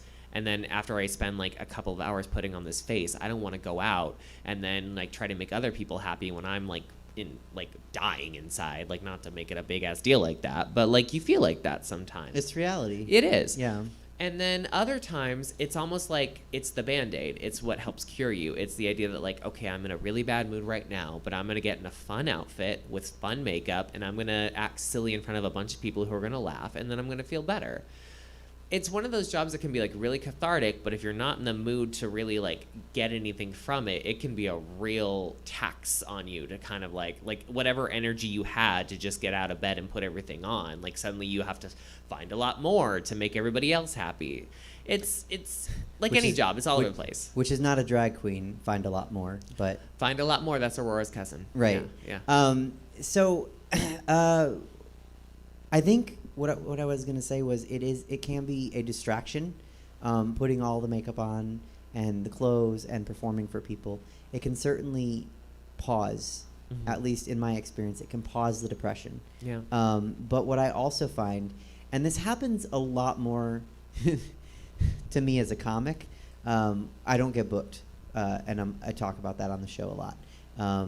But it can happen a lot where you have a bad 5 minutes, and now your day's fucked. Yeah. And it's also happened to me in drag where number just doesn't hit. What you conceived doesn't conceptualize. The crowd doesn't feel it. Yeah. You feel like you let the show down, and that's a heavy thing to feel. Yeah. Oh my God. Especially because you almost because there's a monetary value attached to it, you can see if it was bad or good. Like, it's one thing I think, you can kind of, like, trick yourself, like, especially because, we both done stand-up. You a lot more than me, for sure. But, if you feel like the crowd wasn't really reading it, you can just kind of walk away and shrug it off and be like, maybe it was just in my head. But with, like, drag performing, it's weird because you can actually count out the tips and be like, oh, I felt like I did bad, and I made, like, this amount of money, so I know I did bad. Like 25% of what I would normally make. Right, yeah. Right, exactly. And so you see that, and you feel that, and you look at, and you remember, like, the faces that you saw in the crowd, whether or not they were reacting to it, and it can all just sort of culminate in a really bad day. Oh, yeah, no, because we perform during COVID, and we talk about makeup and mimosas a lot on the show, I think last time you were on it, we hadn't started yet. No. I mean, we had done it at Punchline, but we had never, we hadn't brought it back to Badlands to home. So we have little baskets that people tip in, and because we don't take the money, that's our agreement with the city, is we don't take the money from and we don't have to wear masks, and they can see our beats. So my first question after my number is to Sean, who collects our tips, and it was, did they like it? Because he knows, because he's collecting the money. Yeah. And and I collect the money, like I'm going back to collect the money tonight. I know if the crowd liked it right after the number. And I know I come up to you sometimes on a Friday or Sunday, and I'll be like, yep, they love you. And it's funny because sometimes I'll go past a table, like recently, and collecting tips, and there's no tips in the basket. And I look at it, and then I catch someone's eyes at the table, and they shrug, and I shrug, and it was like, okay, you didn't like it. Right. And that's fine. Nobody owes us those right. tips. Oh, not at all. But it's just a reminder sometimes where you're like, oh, I really botched it. And then you look at the tips, you're like, I definitely botched it. But that's with any job, like you're gonna have moments in that job where you're like, I have failed. And every once in a while, it may not be as often as say with drag, but every once in a while you'll have either someone or something turn around and confirm it for you, and that you failed, yeah. And that sucks. Well, so I'm going to take a second and just remind the viewers, Stab Comedy Theater right above my head. Send some coin, support 7 days a week. You can see Jesse, you can see Chelsea, you can see me. I'm cute, I'm adorable. Hi. So now it's almost like I said that to brace myself to talk about my failures, which I've done on the show, and not as spectacularly. I mean, in a way, more spectacularly the last time you were on the show, but I don't think we talked about it. And I try to be very open about my journey in stand-up and drag, and about how sometimes I'm better than other times, and sometimes it's a struggle. So we like to refer to what I call my Make-A-Wish Day. I don't think have I called it that to you? I don't think I've heard that before, so okay. go. It was when Chelsea was here, and I did the song with the guitar, and the crowd was like, why do you have a guitar? And that whole day, fantastic cast beside me. You, Helen, Taryn, Mercury was our guest for the day. It felt like the crowd was like, okay, this is nice. Did you win a prize? Is that why? Can we, when you're done, we can see a real one, right? And that's my fault, because I took a chance and it didn't work. And it happens as an artist. Sure. But in that moment, I didn't need to ask about the tips. I was like, nope, it felt like bombing in comedy, which is a terrible feeling. And it's one of the reasons that we, as comics, tell people, don't do comedy, because you will fail a gajillion times. Bombing hurts. Oh, yeah. Sometimes you need it. Well, growth in your career is all about taking crazy risks that may not pay off, in whatever you do, but especially in the entertainment career, I feel, because there's no guidebook to tell you what's going to work and what isn't. I obsess, and I have a lot of my favorite comedians that I watch religiously, and I know what works for them, but I can't say that what worked for them is going to work for me. And then if I just kind of go off an idea that they have and try to make it my own and try to go off like completely unaware of whether or not it's good, it sucks if you put all this effort into make it with certainty that it's good, and then to have people either not laugh or to get a light chuckle, or to, God forbid, get heckled for it. It's... I am surprised I've never been heckled in all the sets I've done, which is hundreds. I've never been heckled. Damn, okay, cool. I know, I'm very lucky. 'Cause it should have happened by now. Yeah. But I will say, so this happened at brunch today. At one of the tables, because I hosted, and as you know, because we all take turns hosting, and you are a great host at a drag show. Sometimes you say something and the crowd doesn't laugh. Yeah. And I think I'm so, whether or not I get booked, I am so seasoned at this point as a comedian that I can kind of tell, at least at a drag show for sure. It's a little harder at a comedy show because you can't just kick it to the next performer. Right. But at a drag show, I can tell they like it. Yeah. They're just not laughing. They like it, and I know people at watching might be like, no, girl, they didn't like it. It's okay. No, but they actually, today a table grabbed me and they were like, you were really funny, and I was like, thank you so much. Yeah. And they were like, no one was reacting when you were talking, and I was like, I know. Was that, if I may interject, was that the first brunch or the second? I think it was the second, actually. Both crowds were quiet today. That's weird. No, because just as background, yeah, we love everybody who comes and supports Makeup and Mimosas, but we have noticed as performers that the first show always tends to be the most quiet one, and I think that's because everyone's still tired and they're still sort of waking up and expecting us to, and so we'll go out full force, full energy, and they're just like, whoa, yeah, that's great, that's awesome. So that, it can be kind of a negative effect too, right. Sometimes. I've noticed that the first show actually tends to tip better. Really? Yeah, because I do keep track of that, because I'm like, that's how I gauge my own performances. I watch the tape because we have Becca B. Dragon. I've talked about it. I don't actually know if I've talked to her about it in this show. But if you want to see any of us perform, come buy tickets. Don't be a weirdo. We're safe. And Apple's amazing. Helen's amazing. Terrence's amazing. But if you can't make it to the show, we have a drag anthropologist. That's what I call her. And she records everything that happens at the show. She's fantastic. She is fantastic. And you can go to her YouTube channel, Becca B. Drag, and see all, not just us, but all the drag shows she goes to. And she goes to a lot of drag shows. So I can watch that tape, and I can, almost like an athlete, and I can be like, oh, don't do that again, Suzette. Oh, see, that's why I never watch any of my recordings, ever. So how do you know if what you do is good? Because that's my process. I guess I kind of don't, but I think that's what makes me feel better about my drag now. Because for a while there, I was very much like that, where I was like, I need to know where I messed up and where it was good and where it was bad and whether or not people were into it or whether they screamed during this part or not. And that's a solid way to fix what's not working. But I just felt like I was no longer having fun with drag. And that was the one reason I left my office job to do this, was because I wasn't feeling good at my office job. I wanted to do something that felt fulfilling. And for a while there it did, until I realized that I was obsessing over what people didn't like and not what I like. And so I feel like about like a little over a year ago, I changed out my makeup because I used to, you remember I used to paint a little soft and a little more like the typical drag performer. But now I try to do like big, campy, loud makeup because I feel like it vibes with what I'm trying to give off now, which is just, here I am, just this fun, ginormous Betty Boop person, just trying to be silly, have fun, not give too much of a fuck about it, and I hope you're enjoying it too. And at the end of the day, I don't necessarily rely on talking to the audience or talking to my coworkers or looking back on the video.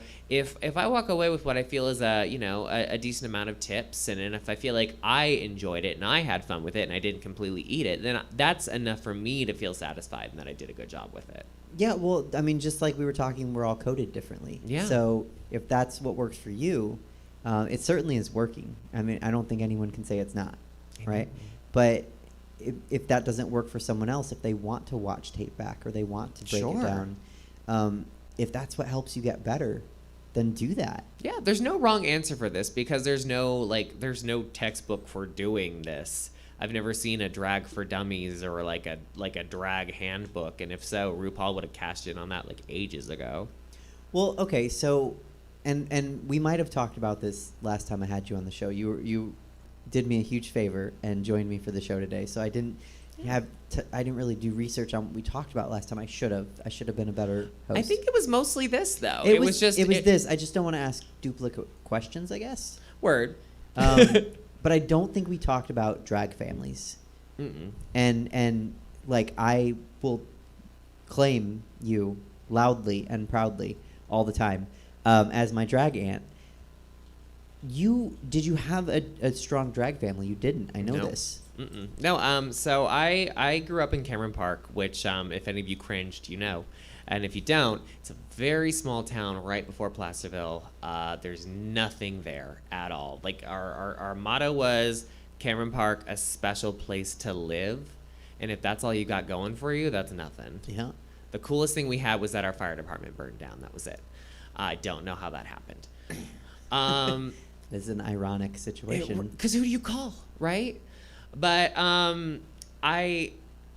there was no drag there. There were barely any gay people. It was I grew up in my high school was like 2003 to 2007. So that was where gay was starting to be cool and kind of accepted, but still sort of like taboo and like edgy.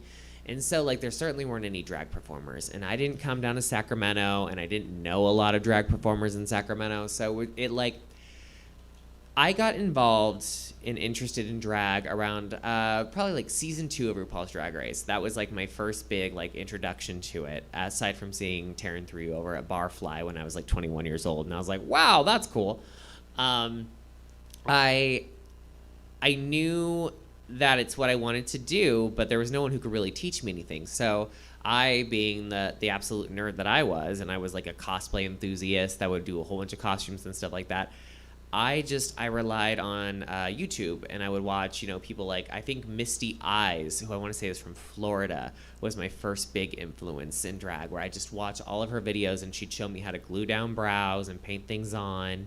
And from there, I just kept watching videos to get better, because the drag community at the time here in Sacramento was kind of small. You had the original Downtown Divas, and then you had a couple of fringe drag performers as well, but I would say maybe there were 15 drag performers, which sounds like kind of a lot, but when you think to where we're at now, not so much. No, it's not, because I've had a guest on a comic, Ellis Rodriguez, Mm-hmm. and we estimated, and maybe this wasn't on the show, but I know I've talked to him about this. I estimate that there's about 1,000 people that do stand-up comedy in Sacramento, Mm-hmm. and that's everyone who does it 5 nights a week to people that do it once a year. Yeah. If they're all counting themselves as stand-up comics, probably 1,000. And then he and I had the same discussion about drag performers, because my comedian friends are very interested in the drag world that I, inhabit. How many drag performers would you estimate there are now in Sacramento? Oh gosh. I wouldn't say over 1,000 for sure, but there's at least I would say there's close to, if not slightly over 100 at this point. You got, because it's thankfully it's developed a lot more since when I got started, because when I first got started, we were all basically just focusing on drag queens. Kings existed and they were performing, but it was once in a while.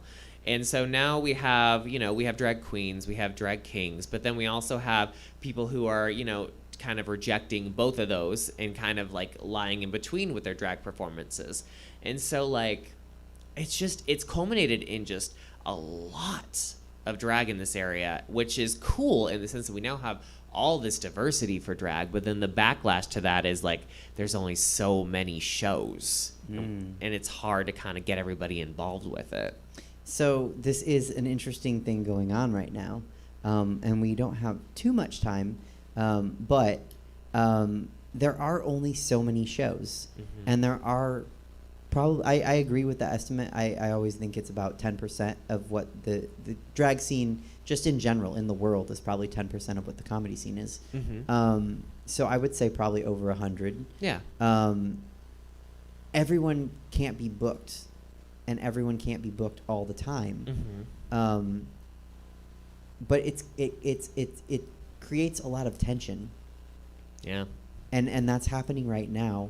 I don't think now is a great time for anyone to, like, in the normal times, because when you were here last time, and then on my show we've talked about after hours otherwise, and that's a great place for people to kind of come and show what they can do and get seen, and then from there, which after hours is your show, from there they can do, they can get booked in other shows and they can start to grow and be seen by other people. Yeah. But right now we're in a pandemic, and people are mad that they're not getting booked or they want to get booked, and it's like, well, there's not a lot, and I think you, like Badlands and you and Taryn and DJ Pocket, are doing a great job of getting as many people in as you can on Fridays and Sundays. Yeah. But it's hard because there aren't a lot of spots. Yeah. Yeah. And I know for sure. It's kind of like it's difficult all around right now because you do have the performers who are very upset that there's not a lot of slots open right now because of the pandemic. And so while we're trying to book as many different people as possible, I understand there are people who, get upset that, some of us are kind of the same 3 or 4 people that you see at the shows all the time. And the reason for that is because when we first started, it wasn't about trying to make this big successful show. It was about trying to keep our bar open. Right. That was all it was. And it was like, and we knew most people were still social distancing. We didn't want to put anybody out. So we just knew, we knew that my boss and then the fringe performers who are just trying to keep it alive were down to perform for it. And so I feel like on one hand, you have people who are like, there's no spot for us to perform. And then on the flip side, you have people saying you should not be performing right now during a pandemic, and how dare you perform right now? There are so many people who aren't vaccinated right now and you're encouraging them to come out, and it's like, where's the middle at that point? It's like, how do you help the people that want to be involved with the drag shows and also respect the people that think you're not doing enough by just doing these drag shows? Right. Well, and just like there's not a book on how to be a drag queen or drag queen for dummies, there's no book on how to be a performer or even let alone a drag queen during a pandemic. Yeah. And the reality of it is, and it's, people don't want to hear it, but if we weren't doing Makeup and Mimosas, somebody would be doing something. Right. Right. And I'm not knocking any shows that are happening right now, because if you're doing a show responsibly, safely, keeping distance between the performers and the crowd, keeping the distance with the performers and each other, it's different for you, me, Taryn, and Helen. We have been, Taryn and I have spent 5 days a week together basically since March. Oh yeah. And then of course, I see you weekly. So what you're in my pod, Right. But I think the thing is the shows, somebody would be doing a show in a parking lot or in a street, and like I said, I'm not knocking those shows, but at least we're doing a show in a safe place. We are making sure people wear masks. Right. We're making sure that we're safe. We're making sure that the food handling is safe. Yeah. We're doing it responsibly, and if we didn't, then somebody might do it irresponsibly. And so at least we're giving our guests and our guest performers a place to come and be safe and responsible. Right. And you know, like, just to even take that a step further, it's like, I think you'd agree, none of us really feel like one side is right or wrong here, like the people who want to come out versus the people who think we should not be performing right now. Like they're both very valid points Sure. of view on all this. It's just we are doing what we can to keep our bar, which is something that we have put all this love and all this energy into. We want to keep it afloat. Right. We want to have a space and a venue for drag performers, and we want to keep it as safe as we possibly can. And we realize, I think, that we're not gonna appease everybody with that, but we're trying to do the best we can with it. Oh, absolutely. And we're talking about Badlands, which Yeah. I would consider home, you know? Me too. And I think you would absolutely, and I know Taryn would. Mhm. And Helen, home is Stockton, but home is also Badlands. Mhm. So it is home. And like you said, I wouldn't say that the people saying don't do the shows, I wouldn't say they're wrong, but there are people on the other side saying no one should wear masks and no one should get vaccinated. So, like, I'm not agreeing with them either. Mhm. Like you said, we're just trying to do the most responsible thing we can Right. with what we have. Yeah. And, you know, Sacramento just opened up its capacity. We're going into different tiers. Vaccines are coming out. You know, I'm scheduled for a vaccine soon, so I'm with you. you are. I just didn't want. I don't know if that's something like. I think everyone might have their own thing, so I didn't want to out you as be like you're scheduled for a vaccine too. No. I'm getting vaccinated. We good. Yeah, no, we actually are scheduled at the same time. Yeah. So I think it's crazy that people are angry, but I think it's more, and I say this as someone who runs a show I run a comedy show, you know, and I run a couple shows actually. Right. I don't think people know how many shows I run or which shows I run, which is fine. I'm not mad about it. But I think it's another reason for people to complain about not getting booked. In some instances, for sure. Yeah. Yeah, it's a systemic thing with not getting booked, and it's like, look, there's a lot that goes into that. It's not just objective. It can be subjective. It can with my shows, for instance, like, it's not necessarily about what I like. It might be about what the crowd is gonna like. Mm-hmm. Now, as booking comedians, I actually do that. I book comedians I like because that served me well. You know, Chelsea was the first comedian I ever booked in a comedy show that I did. I wasn't wrong, you know. Right. And if I wanted Myles Weber to be the first straight white male comedian because I hadn't booked any before him. But sometimes it's not about what I like. Sometimes it's about what the crowd likes. Mm-hmm. And I think we see that at brunch, right? Yeah. Like, we were talking about it actually off camera. Like, sometimes you have to perform a different way for that crowd, and that doesn't mean to water yourself down or change yourself. You're just trying to, and I think you alluded to this with comedians. You're trying to figure out, because that's what I've done, right? As a drag performer, I have watched you and Taryn, like, not creepy close, but I've watched you guys closely. Like, Right. I've tried to observe and study and understand, what do you guys do, and what's my version of that? How can I do me? Because I'm never going to be you. I'm never going to be Taryn. I'm never going to be Helen.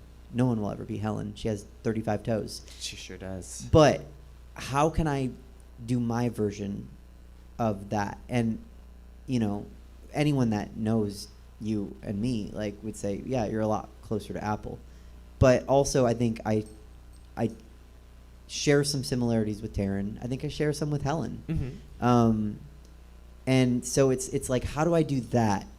And sometimes it's not just about how do I do that in my version. It's like, how do I do that for this crowd in my version? And that can be hard. It can be song choice. It can be I mean, I'll let you speak. You're the guest. No, I mean, like, but you're right, and it's really difficult. I think, like, I've been doing it for almost 8 years this coming month, and I think for the first 6 of it, I was really just experimenting, trying to figure out what works and what doesn't work. 6 years. 6 years, yeah. Okay, so I think that's important. I'm sorry, I just wanted to. No, work, not, yeah. Not 6 months, 6 years. No, because that's that, and thank you for saying that. Yeah, because and you did mention last time on the show your first day ever was Mother's Day. Your mom went to the show. Mm-hmm. Okay, so you've been doing it 8 years. Mm-hmm. So we're 2021. So you started in 2013. Uh-huh.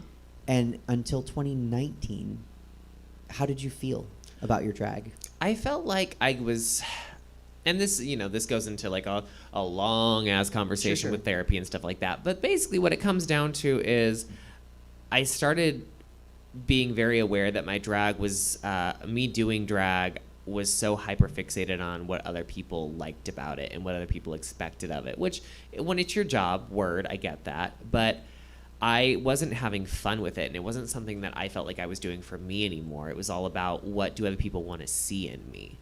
And I think for any drag performer, it's kind of important to take a step back and just be like, okay, well, what am I trying to get out of this? Am I trying, am I doing this because I want to feel sexy? Am I doing this because I want people to think that I'm funny? Am I doing this just for a paycheck? Everyone has different reasons for doing it, but just figure out what it is, and which is easier said than done. Like I said, 6 years of trying to figure that out. But when you finally do, just try to run with what you've got. Like for me, I was Miss Gay Sacramento 2018, and for like a whole year, I tried to be very like pageantry and very glamorous and stuff like that, and that never felt like me. And everything before that was very like, kind of goth rock punk chick, and then like 1920s weirdo chick, and like none of that really worked. And it's like finally when it clicked, and I was like, I just want to be funny and do something silly and cool. That's kind of where like the real growth started happening. So if I can tie any of that up, I guess it's just, just try to do a crazy amount of different things, and when one feels like it's really sticking with you, just kind of run with it. And, yeah. Yeah, no, and I'm pulling up some questions. I'm not ignoring you. No, you're good. But I wanted to say that's interesting because you had to steer away from what people wanted to see in you Mm-hmm. and what made you happy. But certainly, and I'm saying this. Sorry, I'm saying this from my stance, from what because I've tried to be very open and transparent about, the trials and tribulations that I've had. Yeah. In my experiences, sometimes I have had to put away what I want to do, and try to do what makes the crowd happy. Sure. So that's completely opposite. So if somebody is out there and they're like, well, what do I need to do? Right. How do you find that? Because for you it was going left, and for me it was going right. Well, because I think what it really is, and don't get me wrong when I say all that, because there are definitely times where I'm like, I've got to tailor what I'm doing to this particular crowd. But I think what really matters is, and this is like the really hard part, is like trying to find in your core what makes you feel good. Like once you've got the idea of like, this is the kind of performer I'm trying to be, you can kind of be a little crafty with how you do it. Like, I've certainly, like, even within this past weekend, I've run the gamut from doing like sexy sultry numbers to funny silly numbers to rocker numbers. Like I'm never just like the funny queen or like the ridiculous pelvic thrusting queen. Like I will do whatever I have to do for me to get a message across to a crowd.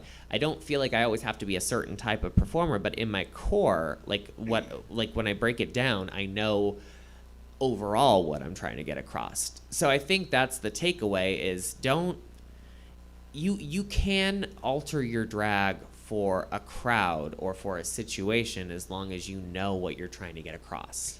It is, and I was just talking with Taryn about this, about myself. Mm-hmm. It's interesting because sometimes I'll do something, and this happens in comedy a lot too. I call it like solving math. Yeah. Because the thing everyone can kind of relate to is like sometimes you do a math problem in high school or whatever, and you get the right answer, but your teacher's like, well, how did you get it? And you're like, I don't know, right? And so like me on Valentine's Day, that's when I wore like the rocker look. Yeah. Right, and you said that's like the best I've ever looked. And I'm like, cool, I brought all those pieces with the intention of wearing them together. Mm-hmm. But I don't know how to do it again, I knew how to do it that one time, but I don't know how to make another version of that, you know, and so. But that's okay. That can be one step of many steps to getting to who you feel comfortable as a performer. Oh, sure.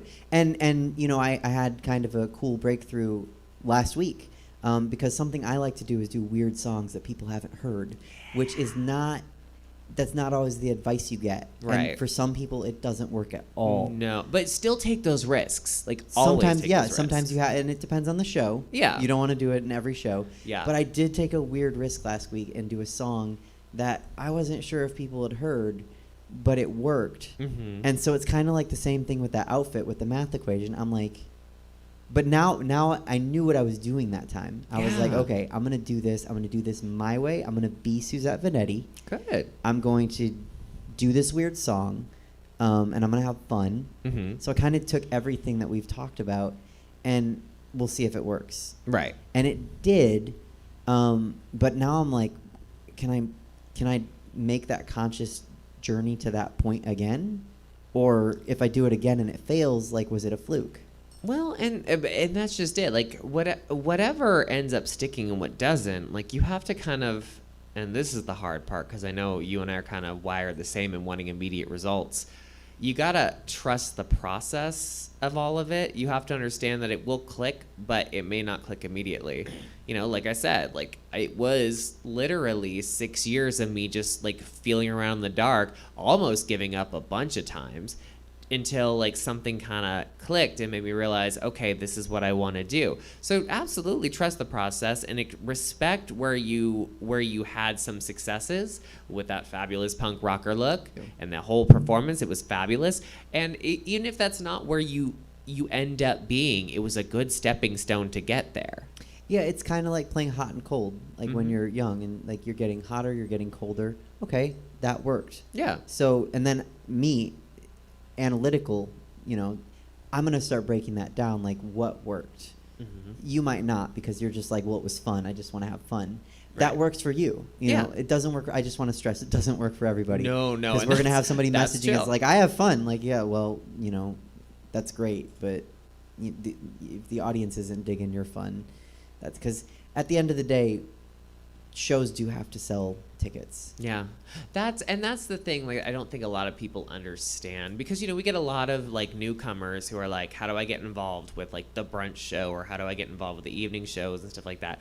And it's like, but they've never really performed and they've only taken like a handful of like pictures on Instagram or whatever. Mm-hmm. And it's like, it's not that we don't appreciate that, and it's not that we don't want to like have you on the stage. Oh, It's absolutely, because we started there. yeah, we all did. We all had to have somebody give us a chance. It's just, especially right now during the pandemic, it's very hard to take a risk on someone brand new when it's all about, how many people are going to keep in the seats, how much Right. liquor are we going to sell. Right. Like, a lot of people think it's just us just like trying to collect as many tips as possible, but it's so beyond that right now. Oh no, there's a bar, there's bartenders, there's Mhm. bar backs, there's door guys, there's a caterer that we have. Yeah. And like all it takes is one bad performance To which get I'm, some I'm people trying not leaving. to. Right, and somebody comes and they say, I don't ever want to come again. Right. And now you've lost a customer.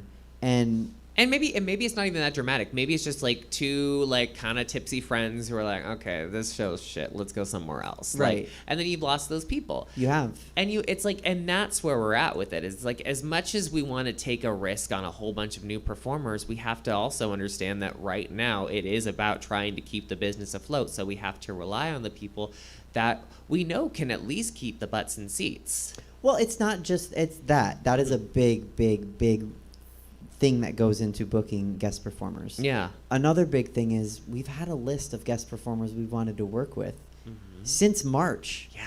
I mean, I remember it was like, it was the week that everything shut down. I think it was the Monday or the Mhm. Tuesday. Yeah. And Taryn and I sat down and we mapped out Makeup and Mimosas through the end of 2020. Mm-hmm. We mapped out 9 weeks.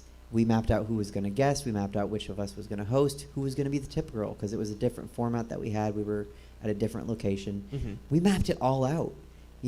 That list didn't, when the pandemic hit, it didn't disappear. Right. It stayed, and we didn't get to book those people. So now we do. Yeah. You know, and it's like And now there's a backlog of it. right. Yeah. And so you want to work with everybody, but you can't. Not all at once. No. Okay. It's been tough. Yeah. I could talk to you obviously for hours. I know you have sometimes. I have, Yeah. and you've been kind enough to let me. Drink. But what's that? I drink. Yeah, you drink. That's the best way. That's the best way to tolerate me. But I don't want to keep everybody, so I will ask you if you'll come back. You're my first return guest. Really? Yeah, I mean Chelsea started as a guest and then she became a weekly, so you're always Right. welcome to that. But you're my first actual. I think so. I don't know if Jesse, off the top of your head, you're like, I don't know. I do a lot of shows. You're not that important. Didn't you listen to Chelsea? That's right. How dare No, you? Jesse is kind and he loves me. Bring her back on. She'll read you again. She will read me again. Yeah. But I'm pretty sure you're my first returning guest. Well, it is a pleasure to be your first returning guest. I couldn't think of anyone else I'd want. So thank you for that. And if you'll join a third time or visit some other times. Yeah. Because you have visited a couple times. You did a segment with David Shapiro. Mhm. You were there when we did the live from Badlands. Mm-hmm. So you've been on the show, but I think you're the first actual returning guest. So come back and we can talk more about this. I would love that. Because Absolutely. we were starting to get into it, but it's getting to be 7-ish, and I gotta get you back to the bar. I gotta get back. But I did want to see if you wanted to answer the rapid fire questions. They've changed a little bit since your last time, Sure. so maybe your answers will be the same, maybe different. Let's go. I'm Okay. interested. Well, so I'm gonna skip ones I know I asked you last time, Okay. like drag name that you didn't end up using. Right. People can go back and watch that episode. It was It's a fun episode. Episode 9, I think. Was it really just 9? Oh, it's in the first 10. It was. Yeah. Well, I mean, as fast as I could get you. I appreciate it. Let's see.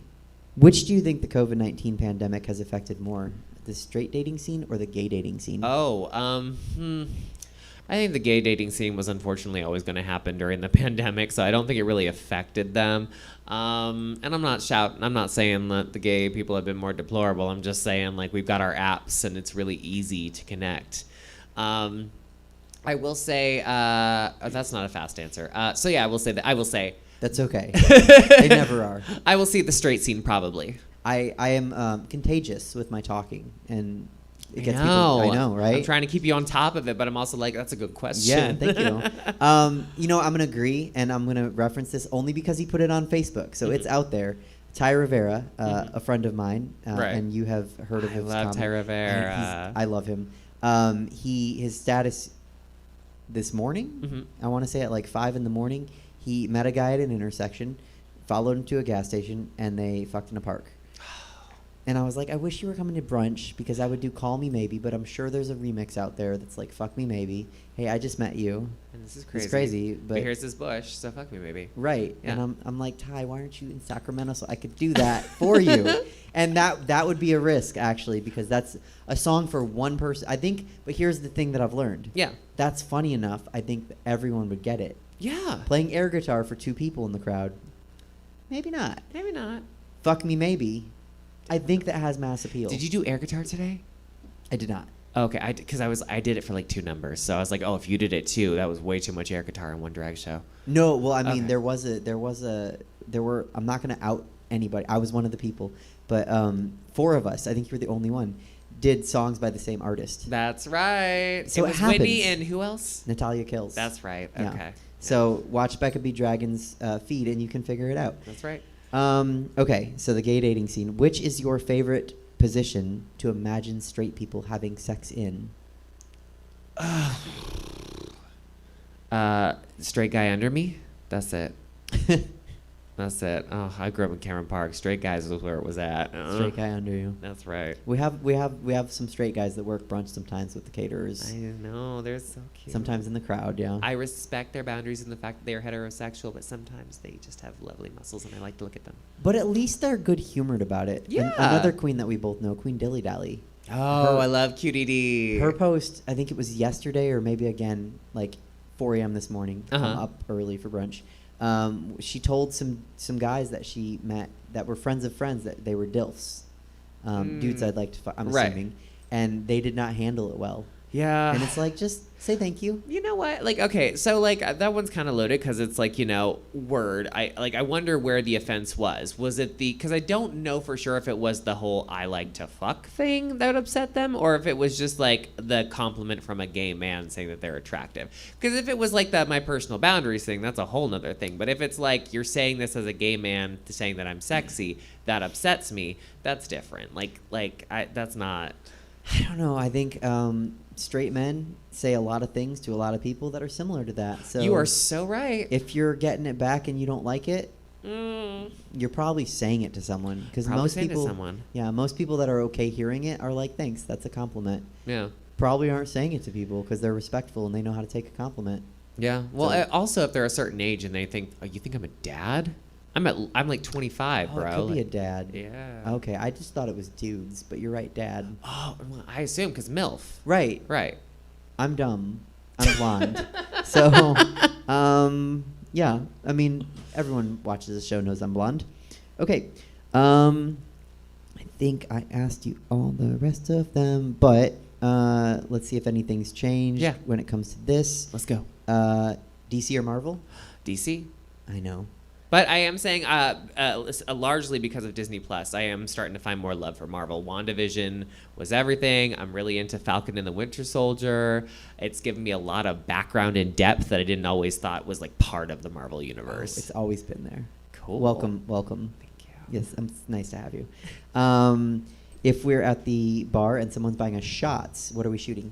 Recently, Redheaded Sluts. My fave. Suzette introduced me to Redheaded Sluts. I thought she was just calling me out, but no, it is an actual shot and it's enjoyable. What's up, Jaeger? It is so Yeah. good. Drinks. If someone's buying us drinks, what are we doing? I think I said this the first time, gin and tonic, because I like to drink like I'm an old woman. There's nothing wrong with gin and tonic. I like a little extra lime. Toilet paper over under. Oh, extra limes where it over. at. Not with the toilet paper, with the gin and tonic. But yeah. Yeah. Over. Like, somebody recently, I don't know where I was, but I was in a public restroom and someone put it under, and I went right up and I was like, whoever refilled this was a psychopath. So in the 50 episodes, I've asked many, many guests that. Sometimes one guest a show, sometimes two. Last week, I'm not counting David Shapiro. No guest. Right. He can count himself, whatever. I'm not mad at the unders. Mm-hmm. I'm mad at the people that don't care. They're real and they're out there and they don't. And I'm like, you can't be toilet paper. No, you verse. have to be Team Edward. You're Team Tom or Jacob. bottom. You can't be both. Yeah. Yeah. Or not care. Right. It's because this isn't Twilight. This is toilet paper. Right. We all. I mean, some people use the book as toilet paper probably, but There are bidet people. there are bidet people. Yeah. That's fair. That's fine. Yeah. But you still have toilet paper preferences. Fair. TPP. TPP. Do you want to name your favorite drag queen again? Because I'm sure I asked you before. Oh gosh, I don't know what I said last time. Would be terrible. But you know what? I will say my two favorite drag queens who I look up to as icons are three is Coco Peru, Jackie Beat, and Taryn Thrio. I believe that's what you said last time. Sweet. And those are great choices. Absolutely. Do you have a favorite drag king? Well, I am a little biased, but I'm gonna say Clive Max. That's fair. And that is largely because we're dating. So. Yeah. But outside of that, he is an amazing performer. His rise as a performer within the last year has been fantastic. And if you've never seen Max drag, like, he is a wonderful host. He puts on a good show. And he had to kind of grow up during digital drag, like, in terms of his performance style, which is really hard to do. So more power to him for that. Then normally I ask a really self-serving question.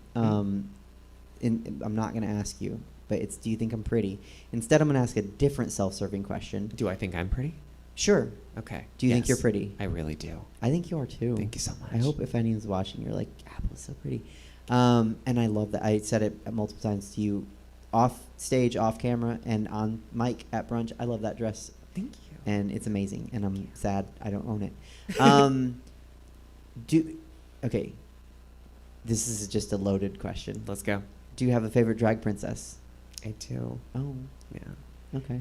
Her name is Chichi Rodriguez, and Tu Wong Fu. Thanks for everything, Julie Newmar. That's a good choice. Is also Suzette Veneti. You know what? I can't be mad if it's Chichi Rodriguez. I can't. I'd be like, you know what? Well played. Yeah, that's it. I mean, I asked you last time what you want to do when the pandemic's over. That is an interesting thing because now we're a little bit closer. Yeah. June to March, so we're like 9 months. What do you want to do? It has changed. I'm in a really good place right now in terms that I'm like kind of taking a bit of a hiatus from social media because it kind of got to be way too much for me, and I can't stand people right now. I love you guys, but so I think what I want to do when the pandemic's over is just kind of get a nice like vacation out of town. Like even if it's just a long drive, I want to stay in a hotel away from everybody and just sort of like have a nice like shopping spree, chill out, sort of relaxing thing in a town in the middle of nowhere. Probably Humboldt. What you going to shop for in Humboldt? They have a fabulous burlesque / sex store. They have like drag style outfits, and then you can also get like jock straps and dildos and vibrators and If we ever it's a long drive, but if you ever want to come with, I will show you. It is a fun ass store. Yes. Okay. Immediately, yes. Okay. I was gonna say I don't want to crash your like get out of town, get away from people, go to the middle of nowhere trip, and I was gonna say just tell me where it is, but yes. Isn't that what Chichi Rodriguez got? Didn't she get to go? Didn't the drag princess get to go on a road trip? That's where you get your extra princess points. I think so. And Oh then my a God. drag mitzvah. I don't think we have talked about it. 'Cause Chelsea's gonna make a cake. We're gonna pay her. Robbie's gonna fly out if it's safe. Drag mitzvah gonna happen. Fabulous. That's all. Where can people see you, Apple? So y'all, you can see me every Friday at Fridays/COVID is a drag. You can catch me every Sunday at Makeup and Mimosas and occasionally the Sunday Showcase. And I'm really good at branding myself, so on most social media things, you can catch me at /Miss Apple Adams. Okay. And you'll be on Chelsea's show. I sure will on May 1st, I believe she said. Mayish. Yeah. And I'll be there with Helen. Otherwise, I'm kind of a regular on that show. It's a really fun show. Watch Who Wrote This Shit. It's Chelsea and Robbie Sandler's brainchild, and it's been so wonderful, and they do such a great job with it. And then if anyone watching wants to help coerce Apple, like help me coerce her, I'm trying to. I've pitched you a comics podcast like DC Marvel. Yeah. Drag queens teaching yoga, not licensed yogis. Not licensed. Just drag queens wearing yoga clothes, having fun with yoga, and Right. you follow it from home. And if you strain something, why are you taking advice on yoga from drag queens? So go ahead, because I look, you'll drive to Humboldt with me. You do another show with me. Absolutely. Oh, I love you. Okay. I'm not going to say bye yet because you're here. Do we have time? We do. Okay. Do you mind if we get to David Shapiro? I haven't seen him in many moons, but yeah, let's do it. Okay. All right. Okay. I'll open this back up. David Shapiro is a person who tries many things. And does he succeed? I don't know. Probably not. I don't pay attention. Hi, David. How are you? Hey, Suzette. How are you? I'm well today. Thank you. How about you? Yeah, I'm all right. Thank you. Thank you very much. Good. Hey, Apple. How are you? Hi, David. No, I'm doing good, thank you. Just got out the brunch, chilling with Susie. Cool. Good to see you both, especially not Suzette. Hey, Suzette, I wore my Suzette shirt. Thank you. I'm not going to lie. In my drawer, it was underneath an Apple shirt. It was underneath a Bijou shirt. But Mine would be I wore too. my shirt because it's your 50th episode, and I'm is. a little bit proud of you. 50 episodes during a pandemic is really a lot. something. Your show is good, and I'm going to say it's because of your contributors, Chelsea, Clifton, Mean Dave, when he was doing it. Your interview guests, you've had great guests. Today's no different with Apple Adams. Jesse is there, Yes. making your show look great. He does. You're just kind of, you sit there, and your hair's gotten a lot better. So It has credit, better. shout out Liz. Liz. Shout out Liz. You're there, and it takes a lot to be there 50 times during a pandemic. A lot of I very openly go through depression. Yes, you do. And struggle with that. Yes, too much so. Suicidal ideations, and Yes. we've talked about it on the show before. It's a thing. But you've been there 50 times in a row. I mean, you took 1 week off, if I recall. I did. And I hosted your show one week, couldn't. but even that week, you zoomed in. I did. You've been on your show. I have not been on your show 50 times, and your other contributors have not been on your show 50 times. So, Mazel Tov, Suzette Venetti, for sometimes it's just that. It's just being there Wow. a lot. Mm-hmm. So keep being a hot mess and doing that. Yes. Apple, what's going on with you? How are you? I don't want to ignore. So how are you? Thank you. I'm doing great. I'm trying to stay booked and blessed. I got a fabulous YouTube show coming up here eventually, once I get around to editing and doing recordings. So, yeah, it's been a whole lot of fun. Thank you for asking. Very cool. It's Easter, right, guys? Yes. I'm Jewish, so I don't Easter. I don't understand it, is the thing. Okay. Jesus died, not on Easter. He rose back on Easter, but he's gone now. He's not here. So he came and he went, and then the Gentiles are waiting for him to come back. It's very my dad left for cigarettes and he's coming back soon, and I'm just waiting for him to come back. And I feel bad. We, the Jews, we're waiting for nothing really. Just more shit. That's what it is to be Jewish. You just wait for more awful things to happen and blah, blah, blah. We suffered, famous song, Rachel Bloom. But it's very confusing, the Easter. And it has to do with the fact that it was a pagan holiday of spring and rebirth, and then the Christians stole the Easter. Yes. Well, the whatever it was. And they stole it and they made it Easter for Jesus. And so now there's Peeps and there's the Cadbury bunnies, eggs that I was talked about 2 weeks ago, and there's a lot of stuff going on, and then there's Lent. It's a lot packed in to Easter. It's like a crazy holiday with it's like, we have the Jews, we've talked about Purim. It's yay, Purim's a great holiday, but Easter's like kapow kapow, Good Friday and bunnies and eggs and Peeps and Jesus is coming back and give something up for 40 days. And most people are going to give up something that they can give up anyway. Like, I'm going to give up getting premium gasoline. I don't want premium gasoline. You never got premium gasoline. I know, but I'm giving up for 40 days because I can actually do that. I can't give up chocolate for 40 days because I'll fail.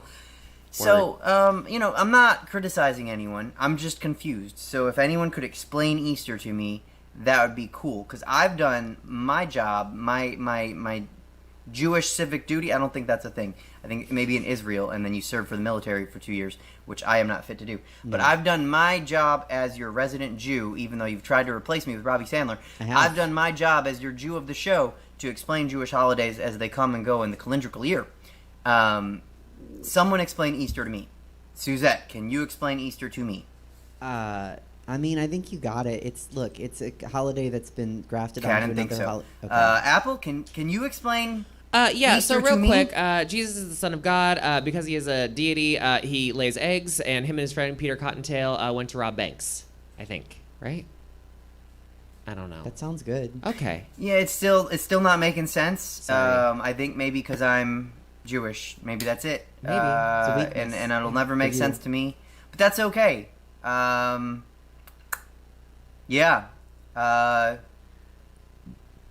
I think that's all the time I'm going to take, Suzette. Happy 50th Thank you. show. Thank you. Shout out You've to the been White part of Sox it. rookie Mercedes, who has a record Strangely off amount of topic. hits. Strangely. Baseball's Why back. not? Suzette, baseball's back. I know. Also, voter suppression laws in Georgia, boo, they suck. That's some bullshit. That's Yeah. all I got, and point.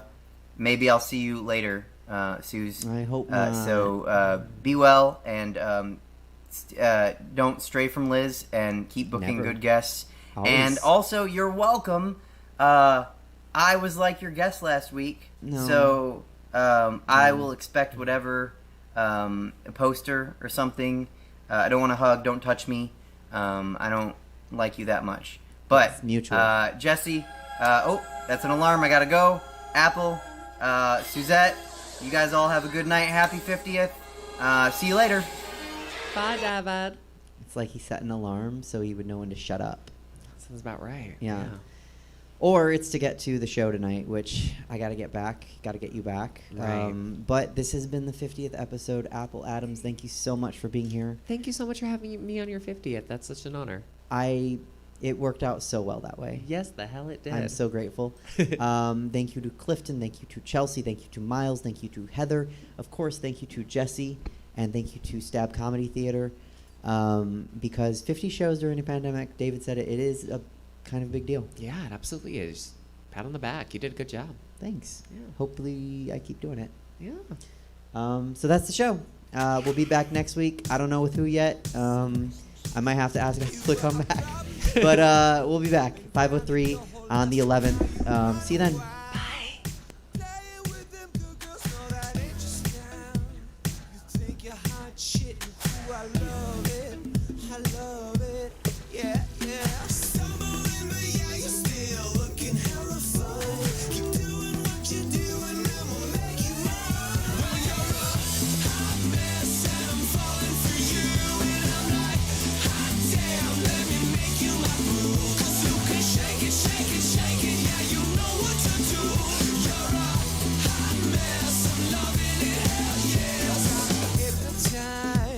The city's your playground. I watch you take a bite. At 5 a.m. roaming the streets, drunk all night. You think you're hot shit, and ooh, I love it. I love it. Yeah, yeah. Stumbling, but yeah, you're still looking hella fun. Keep doing what you're doing, and we'll make you mine. Well, you're a hot mess, and I'm falling for you. And I'm like, hot damn, let me make you my boo. Shake it, shake it, shake it, yeah, you know what to do. You're a hot mess, I'm loving it, yes. I'm so bad. Oh, is Mike dead now?